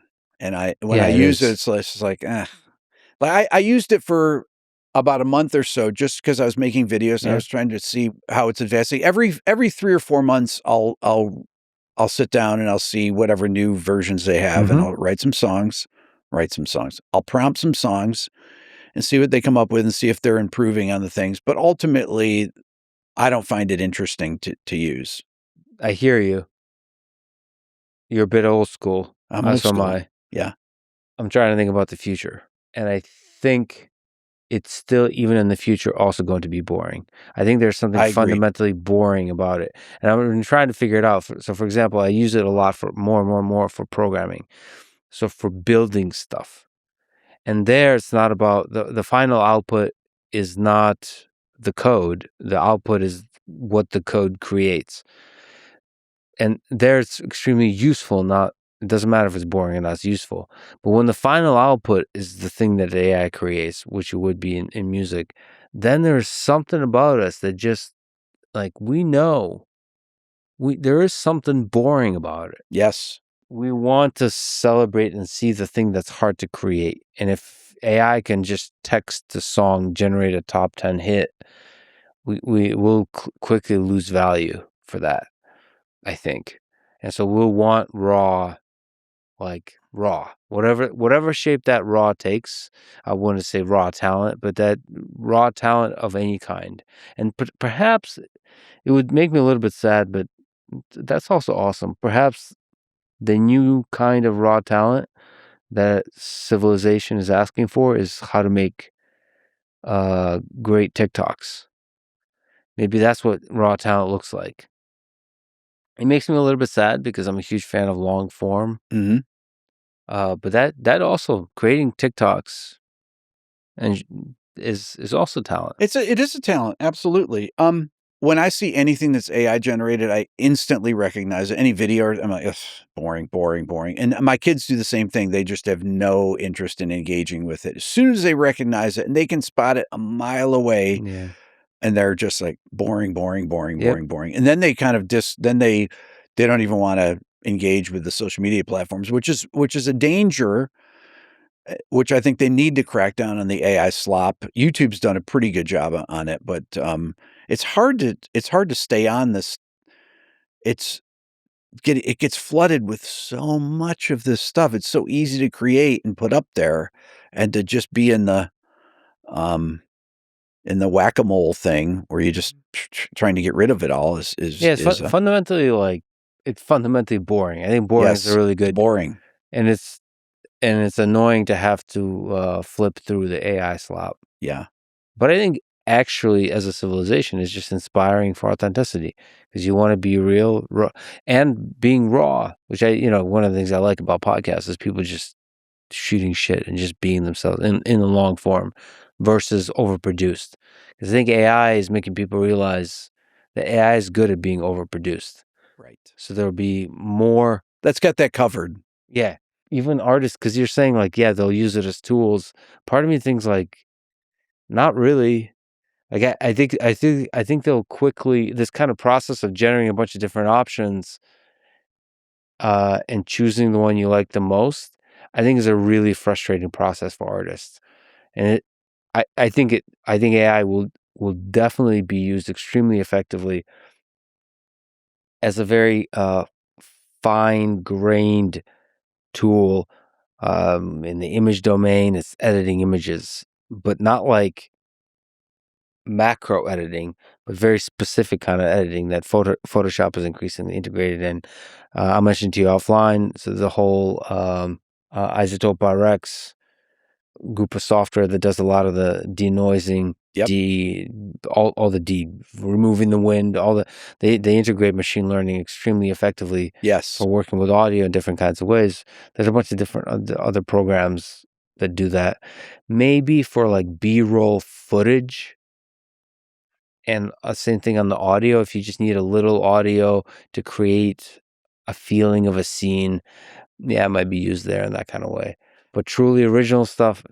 I've saved videos where I'm speaking over music, for example, in an interview. Somebody's playing and we have two people speaking in lavs, but there's so much bleed coming from the person playing that you can't hear what we're saying. And then we'll split out the voice for that section, the two voices, separate them, and then take the music and separate that stuff. And so it's really helpful for things like that. And now, once again, quick 30-second thank you to our sponsors. Check them out in the description. It really is the best way to support this podcast. Go to lexfridman.com/sponsors. We got UPLIFT Desk for my favorite office desks, BetterHelp for mental health, LMNT for electrolytes, Fin for customer service AI agents, Shopify for selling stuff online, and Perplexity for curiosity-driven knowledge exploration. Choose wisely, my friends. And now, back to my conversation with Rick Beato. So, you have this video breaking down Sabrina Carpenter's song Man-Child, and you use that as an example of building up people's intuition about the music business and how the music production for these popular songs is being done these days. Who's doing the songwriting? How is it being done? And all that kind of stuff. I was wondering if you could speak to that. In that particular song, Jack Antonoff, who was one of the writers, Amy Allen, Sabrina Carpenter, said in some awards thing that there's an old guy on YouTube that says that Sabrina had very little to do with the song. And so he said in this clip, You being the old guy. me being the old guy, that, well, Sabrina really was she's amazing and she's the one that wrote everything in the song. It's like, so my response is like, well, why are you guys even included on the songwriting then? So one of the things you highlight is a lot of people are included on the list of songwriters. Yeah. 10 people, 11 Yeah. people. I mean, like why is Song of the Year have songs that are interpolation, meaning that they have melodies from other songs in their interpolation. They used to call it stealing. And then you have songs that use samples for the whole thing, like the Doechii song that's out right now. And I said, look, she took a Gautier song and basically took off his melody and she created her own melody over it. It's like, well, it saves time for, you don't have to actually create a track. You just can sing over someone else's song that was already successful. Yeah, you pointing that out, the song Anxiety, it broke my brain. I mean, it's so absurd. That feels unfair. It's a good song, but it was also a good song before, and it was before that, it was also a good song. Right, 2011 or Louis Bonfa in 1967. So why is that considered to be in the top songs of the year? It's like, come on, you can't find another song that's not based on that? That's ridiculous. Yeah. And Doechii has some really good songs on her record. Yeah, but why are these the ones that are coming to the top? Right? Well, This is interesting. Hey, that might be just a criticism of the machinery of the business that drives them. It's not necessarily like a lot of these folks are really good musicians. First of all, I think a lot of them are also good. Like the actual songs that make it to the top are good. I'm a big fan of Bruno Mars. So he's a great songwriter. And he's a great musician all around. Absolutely. This is a Michael Jackson reincarnated. Super talented guy. Incredible, right? Yes. You mentioned Billie Eilish and her brother, right? A lot of the songs. So good. Yeah. Super talented. I mean, Taylor Swift is unlike anything. I mean, that's a historic figure in music. But she's fundamentally, at least originally, a singer-songwriter. Yes. So I'm sorry, but that is of the kind of music that Rick Beato gives props to. She carries the flame forward. She works on her own songs, absolutely, but she never has more than 2 co-writers on things. You want to take a quick bathroom break? Yeah. Okay. I have to ask you about this complexity that you're facing on a basically daily basis. I think it's a challenge a lot of YouTube folks experience, but you're just so viscerally experiencing it because a lot of what you do in your channel is celebrate music broadly. And so as part of that process, you have to sometimes show clips of music. And I think all of that falls under fair use, quite obviously. And so you get all these YouTube copyright claims. And for folks who don't know, if you get three of those, each one of those can be a strike on the channel and it can take down your channel. And you get some insane amount. You said you got I think I had a similar thing on the Rick Rubin episode, like 30. I think you said 13. Yeah, 13. So what? Can you just speak to this whole thing? You've been in a constant battle. WMG, UMG, all the 3-letter name record labels, right? The music business people. So what's the story there? Well, this has been going on since the beginning of my channel, and I've made videos periodically. When I first started, it was just instant blocks. So you never knew it'll be 10 years in June. So when I play music in a video, YouTubers were not playing music in videos because of the content ID things and the takedowns and stuff. So I would play music and I'd just see what happens. And then you get a content ID claim or you realize that people were quote unquote blockers. And I came up with that term that they would block your video, take down your video. And I realized at first it was like anything Guns N' Roses, which is still the case, Guns N' Roses, AC/DC, I mean, many bands, Fleetwood Mac, Led Zeppelin. And then something happened. There was that guy on the skateboard on TikTok that had the ocean spray thing and he was listening to Dreams by Fleetwood Mac. Yep. And that blew up and became a #1 song again. And the labels then realized, I mean, I'd made many videos about why this is wrong and it should be fair use and everything. Well, because of that, the labels were like, ooh, maybe we should rethink this. And then they just started demonetizing videos. Demonetize means they get all the money. They get all the money. In a 1 hour video, if you use 20 seconds of a clip, they get all the money. Yeah. Okay. So I hired a lawyer finally after the Rick Rubin video because I thought it was ridiculous. I go over to Tuscany. I interview Rick at his house and I hired a lawyer to fight this, who I'm going to have on my channel. I don't want to say who it is, but he's another YouTuber. Mm. And he had approached me a couple years ago, and it's not cheap to do. You're going to do like a public interview with him? I'm going to do an interview with him, yes. Awesome. I talked to him today about it, I can't wait. Yeah. That'd be great. So he said, you should fight these because every single one of them is fair use. And he went through my entire catalog. I have 2,100 videos. And he's fought 4,000 content ID claims and won every single one of them. 4,000. That's a lot. I mean, when I do top 20 guitar solos, there's 20 content ID claims, you know? It can be either from the sound recording if I use that, or if I just play it, it can be from the publisher. That's amazing. Yeah. So is there, I mean, he's still a lawyer, still work. Is there a hopeful thing you can say about the future of? Yeah, fight these content ID claims. If it's fair use, if you're not just playing the song and listening to it, and because a lot of stuff that are reaction videos or whatever that are not where they play the whole song. I mean, I'm using these things and I'm talking. A lot of the times it's in interviews or I'm breaking down a solo and there's a. Yeah. See, that's an obvious one, but even reaction videos, right? Yeah. Even reaction videos. Yes, absolutely. Those are more borderline. Yeah. But I don't know. I love those videos. Absolutely.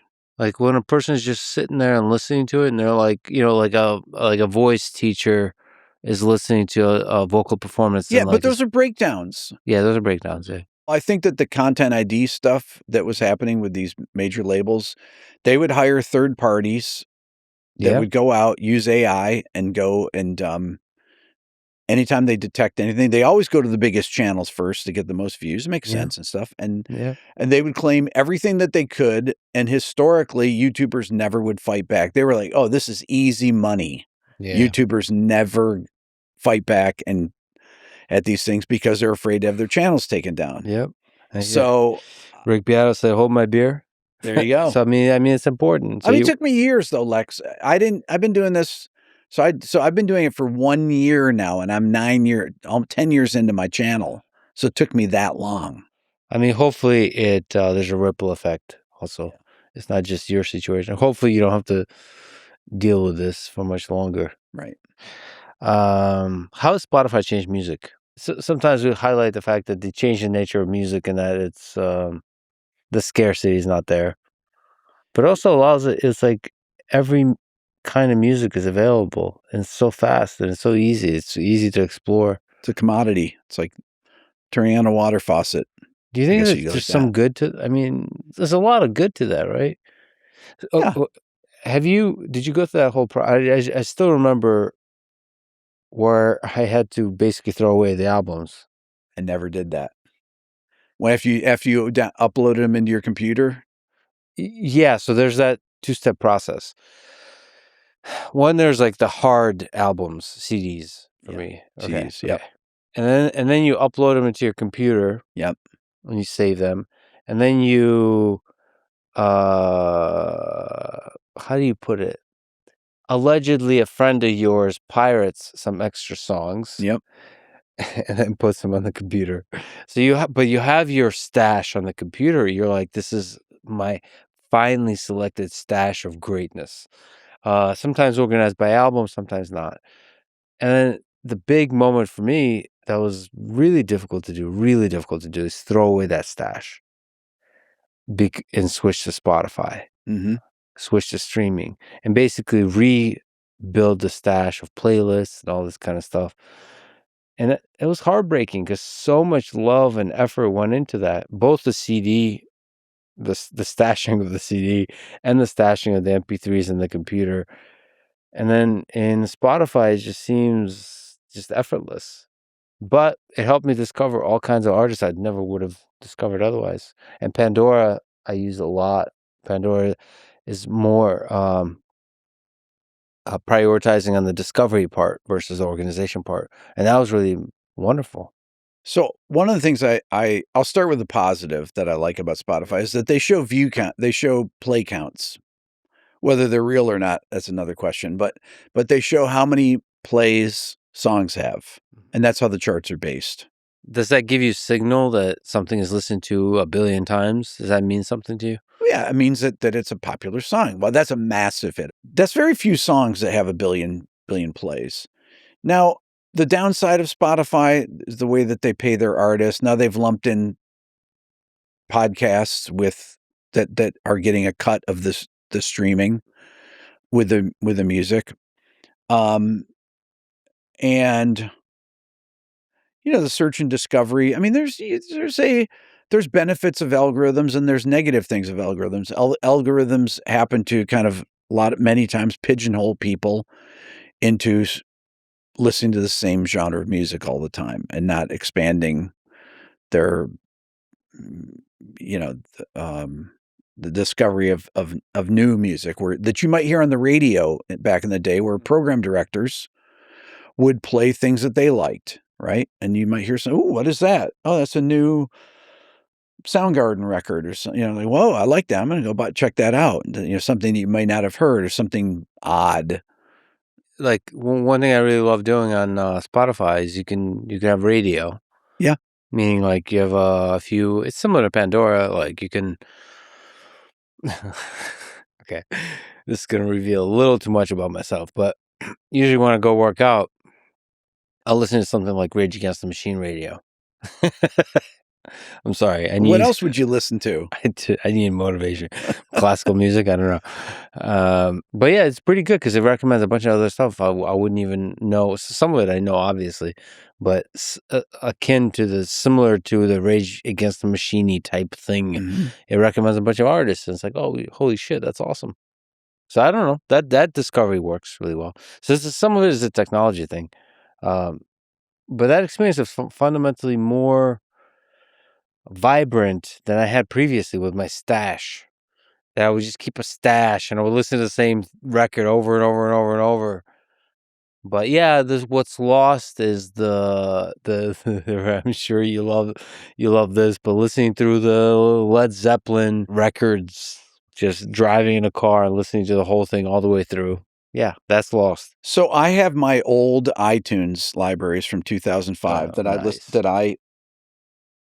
have saved, the CDs that I uploaded into my computer. Yeah. Anytime I do that, I play songs on my when I'm doing an interview, I always play WAV files. I put them in.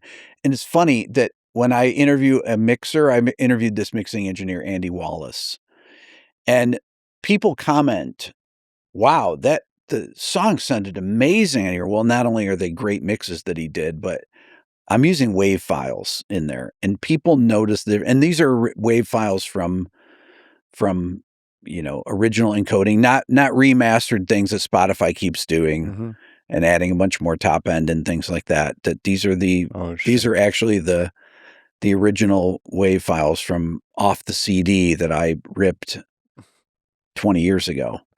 What's your current, and people are really curious about that. So what's your current stack? What are the tools you use? What's your DAW? What's the audio interface? What are the mics? So I use Pro Tools Pro Tools for the still. most part, but I also use Logic and Ableton. I've got all those. So you're mostly on a Mac? I'm only on a Mac. Only on a Mac. Only on a Mac. I'm only the opposite. Although we have multiple PCs because my kids use PCs. Yeah, just to rebel. They do it for gaming. They like to game. Right, that's true. But like in terms of editing, I hate how good Mac is So good. at just integrating the hardware and the software just work well together. Both on If the I video didn't have a and- Mac, honestly, I wouldn't be talking to you right now because I got a G3. So the only good thing that a major label did for me is when my band was on UMG and they bought me a G3 and an SM7 and Pro Tools Digio 01, the first prosumer Pro Tools thing. And I learned how to use Pro Tools, and that allowed me to learn how to edit video and become a record producer. So I got to give it to Max for that. So Pro Tools, I mean, that's still the standard. That's kind of the industry standard, yeah. I gotta ask you because I know I've never used Pro Tools. I've used, again, I'm a caveman. I've used Reaper. I've used Studio One. That's recently I've used that, and Yep. for the most time I've used Ableton Live.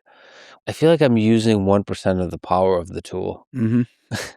Like Ableton Live makes me feel like I'm literally just pressing the record button. Ableton's amazing. It really is. It is. Yeah. But I feel like that, I mean, it's designed for people that are doing like all kinds of meaty stuff and like looping and the what is it, the push buttons with the beats and I mean, I sound really out of touch, but it's just the power is incredible. Also, I think it's not just for recording, it's also for live performances. Yes. So this is why Studio One has been a little bit nicer for me because it's simpler, made for recording more so. Any DAW that you get used to, Lex, that's Just use anything. using it. Yeah. And Yeah. you have to become a master at the things. If you want to be a recording engineer or producer, you become an expert. A lot of Phineas and Billie Eilish, I think that they use Logic. That's their DAW that they like to use. And Logic, a lot of pros use Logic. I fire up Logic every couple of days and I use it for things. I have it on my laptop here, and I have Pro Tools and Logic on my laptop. I use both. I use Pro Tools mostly though. But Pro Tools, that's where you feel like at Oh, home. yeah. I'm an expert in Pro Tools. Are you using any emulation, any amp sims, or it's all real amps? No, I use amp sims on my laptop here. When I travel and things like that, I use Neural DSP, which I just did a video at their headquarters in Helsinki. Mm-hmm. And they're the CEO, Doug Castro, is a friend of mine. I actually talked to him today, as a matter of fact. And I have a Kemper amp sim, modeler. I have an Axe-Fx. I've got a Helix. I pretty much have all these things. But for me, I have 100 amps in my studio. And I have mics set up all the time on cabinets and stuff. I have 100 amplifiers, real amplifiers. Real? Yeah. Wait, sorry, 100? I have 100, yeah. About 100, maybe 95. How does one get to that level? Collecting and I'll be 64 in April, so you just don't let go. I don't let go, no. Why would you get to 100? Like, is it tone difference? Yes. So everything does one thing really well. Uh-huh. And so it'd be like, okay, so I have this Marshall JCM 800 that's modded that does this one thing. It's got great mids and it's good for this kind of a tune. So I will pull that out. Then it's like, no, I need more of like a scooped metal tune sound that's more like Metallica or Dream Theater or something. So I'm going to pull out my Mesa Boogie, or I need something that's chimey, that's more like Brian May or like The Edge. I'm going to pull out my Vox AC30. So everything, and that's why I have so many amps, because they all do. Every amp I have does one thing really well. If it doesn't do it well, I get rid of it.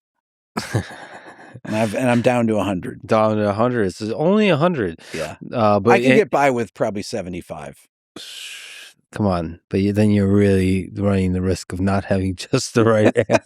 But you're using emulation, so that's great. I mean, on that, but there's the other side of it, which is the guitar. I told you offline, I think having multiple guitars is cheating, but whatever. Nobody agrees with me on this. I only have like one. I do have some side pieces, but one main. The You have a greatest Strat? guitar, What do you play? Strat, You yeah, have a American Strat, Strat. I said I would never do this, but I was in a guitar store. I lived next to a guitar store in Cambridge, and one day I would always stop by. I don't know why. I just to look at the guitars. Like I don't really know why exactly. Just to be in the aura of these great instruments. And they brought in this American Strat that had these different shades of. It was like a silver. And I've never had this feeling. They talk about love at first sight. I just fell in love with the guitar. Can you just speak to the kind of guitars you have and you love? I pretty much have mainly old school guitars, right? So I have Gibsons, I have Fenders, I have PRS guitars, and then I have two Gibson acoustics. I have a 1957 Country and Western that I've had for probably 30 some odd years. It's a great guitar. And I have a J45 Gibson, and I have a Martin D28. So I only have 3 nice acoustics, and I have a Guild 12 string, and I have a Guild Nashville tuned guitars. The low strings are up the octave. So the E, A, and D and G are up the octave. That's Nashville tuning. 6 string though. Like basically what David Gilmour plays on Comfortably Numb in my video. He plays a Nashville tune, but with one variation. The low E is up 2 octaves. So he demonstrates actually and this is how he wrote Comfortably Numb. The chorus part of it was with this particular guitar that he's playing in the video. What can you say about like the different feels that the guitars, the acoustics have? Like how do you know which one to pull out? It depends on the kind of part that I'm playing. If I want something with really tight mid-range that doesn't have a lot of low bass, this particular old Gibson that I have, the 57, I will pull that out. It's got very balanced strings and mid-range doesn't have a lot. It doesn't have a booming bottom end, booming low E string or anything, or A string. So it depends on what kind of sound I'm looking for. If it's more about sound versus feel. Yeah, all my guitars play equally well. Okay. I have them all set up to where they play well. I have a signature Gibson guitar that I've had for 5 years now. When you say Gibson Les Paul? Gibson, it's a double cut Les Paul special, yeah, with P90 pickups. I don't know what double cut means, but it sounds that impressive. Means two.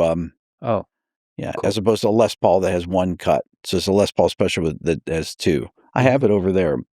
My signature guitar. That's all right. Nice. Yeah. When you play this, you're going to be like, "Oh my God, this is butter." Well, now I said it's cheating. I don't. And what amp do you play through? Do you play through an amp sim, or what do you have? Like this is going to be yeah. I use Bias FX. I'm sorry, Lex. I use amp sims too. So I just got the new John Mayer Neural DSP plugin today that I have not tried out. He did a modeling of all his amplifiers that Neural DSP did, and it sounds great. John played it. It sounds just like his amps. Yeah, John is incredible. John's great. I've been fortunate enough to have dinner with him 2 times. And outside of being an incredible musician, he's also conversationally just... Yes. I've known John since he lived in Atlanta, but when he got signed, and I knew John from way back then, probably in the early 2000s. I think he doesn't get enough credit. Like, he's one of the greatest living guitarists. He's a fantastic guitar player. Absolutely. And a celebrator, if that's a word, of great guitar playing. Absolutely. By way of advice, you started your YouTube channel in your mid-50s and found incredible success. You've had essentially multiple careers. Is there some wisdom you can extract from that? So my theory is that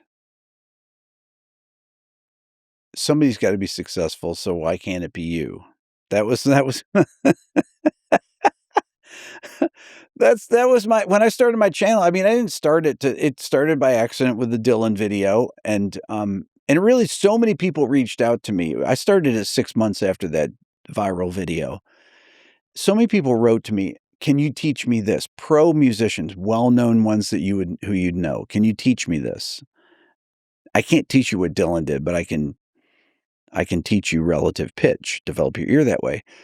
But then I had conservatories writing to me about this stuff from all over the world. How did you teach Dylan this? Because we made about 4 different videos, and they got more and more sophisticated. And so I thought, okay, I'll make some YouTube videos and explain this stuff. That's really why I started. So I didn't have to I couldn't answer the emails. There's so many of them. So I just started making videos on how to train your ear and music theory. And that's really how I started my channel. And my wife was like, "What are you doing?" I said, "I'm making YouTube videos." "Why?" So I don't have to keep telling people how I did this stuff. And then all of a sudden, I had 4,000 subscribers the first month, another 4,000, then hit 100,000 after a year. And then 6 months later, 200,000, and 3 months later, 300,000. And so I think one thing that should be said, that in modern culture for young people, a lot of them will see YouTube and TikTok and Instagram, and they kind of want to be famous. They want to get the clicks and the views and so on, and that's the thing they chase and optimize. I think the thing that you're leaving unstated, perhaps, is that you spent many years pursuing the mastery of a craft. And there's a lot of value to getting good at something. absolutely. Offline, you can actually reveal your journey online, but the thing you're chasing is not fame. It's getting good at something. And I think actually what happens is, even if the thing you get good at is not the thing that you become famous for, if that's the thing that ends up happening, it's still like getting good at one thing kind of somehow relates to getting good at another thing. Somehow they'll lead you to get better at getting better at the next thing, at the next thing, and the next thing. But if you're just chasing fame and trying to figure out how do I do the viral thing or so on, it just seems you might actually get there, but it'll be unfulfilling and not long lasting. My theory of my channel has always been make videos on things I'm interested in. And at first I thought, oh, nobody's going to watch an old white-haired guy on YouTube. Yeah. That was kind of my thing. Well, that was not correct. And then it's like, we'll just make videos on stuff I'm interested in. It just so happens that other people are interested in the same things I'm interested in, and keep learning. And when I produce bands, I never let them take my picture ever. I never let them record me in the studio. There's virtually no pictures of any band I ever produced. So from 1999 to 2015, December 2015, when that Dylan video came out, no one took my picture. There were no pictures of me on the internet. You're fully behind the camera kind of guy, meaning Yes. like no pictures, no pictures with people. Hey, can we take a picture? I said, no pictures with people. And now you're like, you're the talent. You're the face.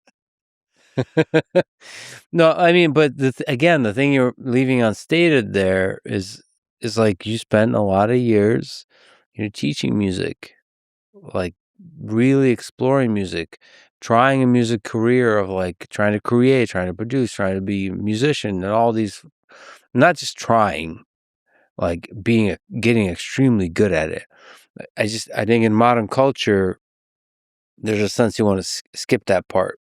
I want to be famous. I want to, this, and that is a thing that's not going to be in most cases effective as a primary thing to chase. So I have an undergrad in classical bass. I have a master's from New England Conservatory in jazz guitar. Then I taught I taught jazz studies for 5 years, from 87 to 92. Then I got a publishing deal, my first publishing deal in 1992 with Polygram Publishing. And then I became a producer when I was 37, having no idea how to engineer. I taught myself engineering. And then YouTube. I taught myself how to edit videos. And then you taught yourself how to interview. And I taught myself an interview. I'd never done an interview before. And it was like an interview or what? You haven't just done that. You've taught yourself not how to do just YouTube, but YouTube Shorts. Yes. Different, totally different thing. Totally different skill. And then not just YouTube, but like how to be like because you're both a YouTuber and like a musician who posts stuff on YouTube. YouTuber means like you're thinking about stuff like thumbnails and... Which I make my own thumbnails. I've always made my own thumbnails. By the way, before I forget, I think I speak for the entirety of the internet, thanking you for how you introduce your videos and how you close them. Because this is a big part of YouTube where people have a 30-minute introduction to a 5-minute video. You just go straight in. That's really wonderful. And on all fronts. I mean, I suppose that has to do with the production skill that you have of understanding, cutting the fat. A song. Yep. Yeah. Cutting the fluff, cutting the bullshit. I'll just get straight to the core of the thing. I've heard you talk about maintaining friendships for a long time. You said never waste a friendship. Can you elaborate on that? Yeah.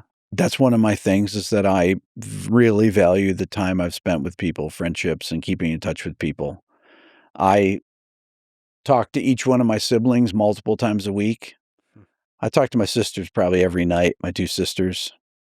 I have friends from college. I get friends from growing up. I have friends from, both colleges I went to. I have friends from all different eras in my life that I keep in touch with and visit whenever I can. And you must have met some incredible humans and incredibly weird and interesting humans throughout your life. Mm-hmm.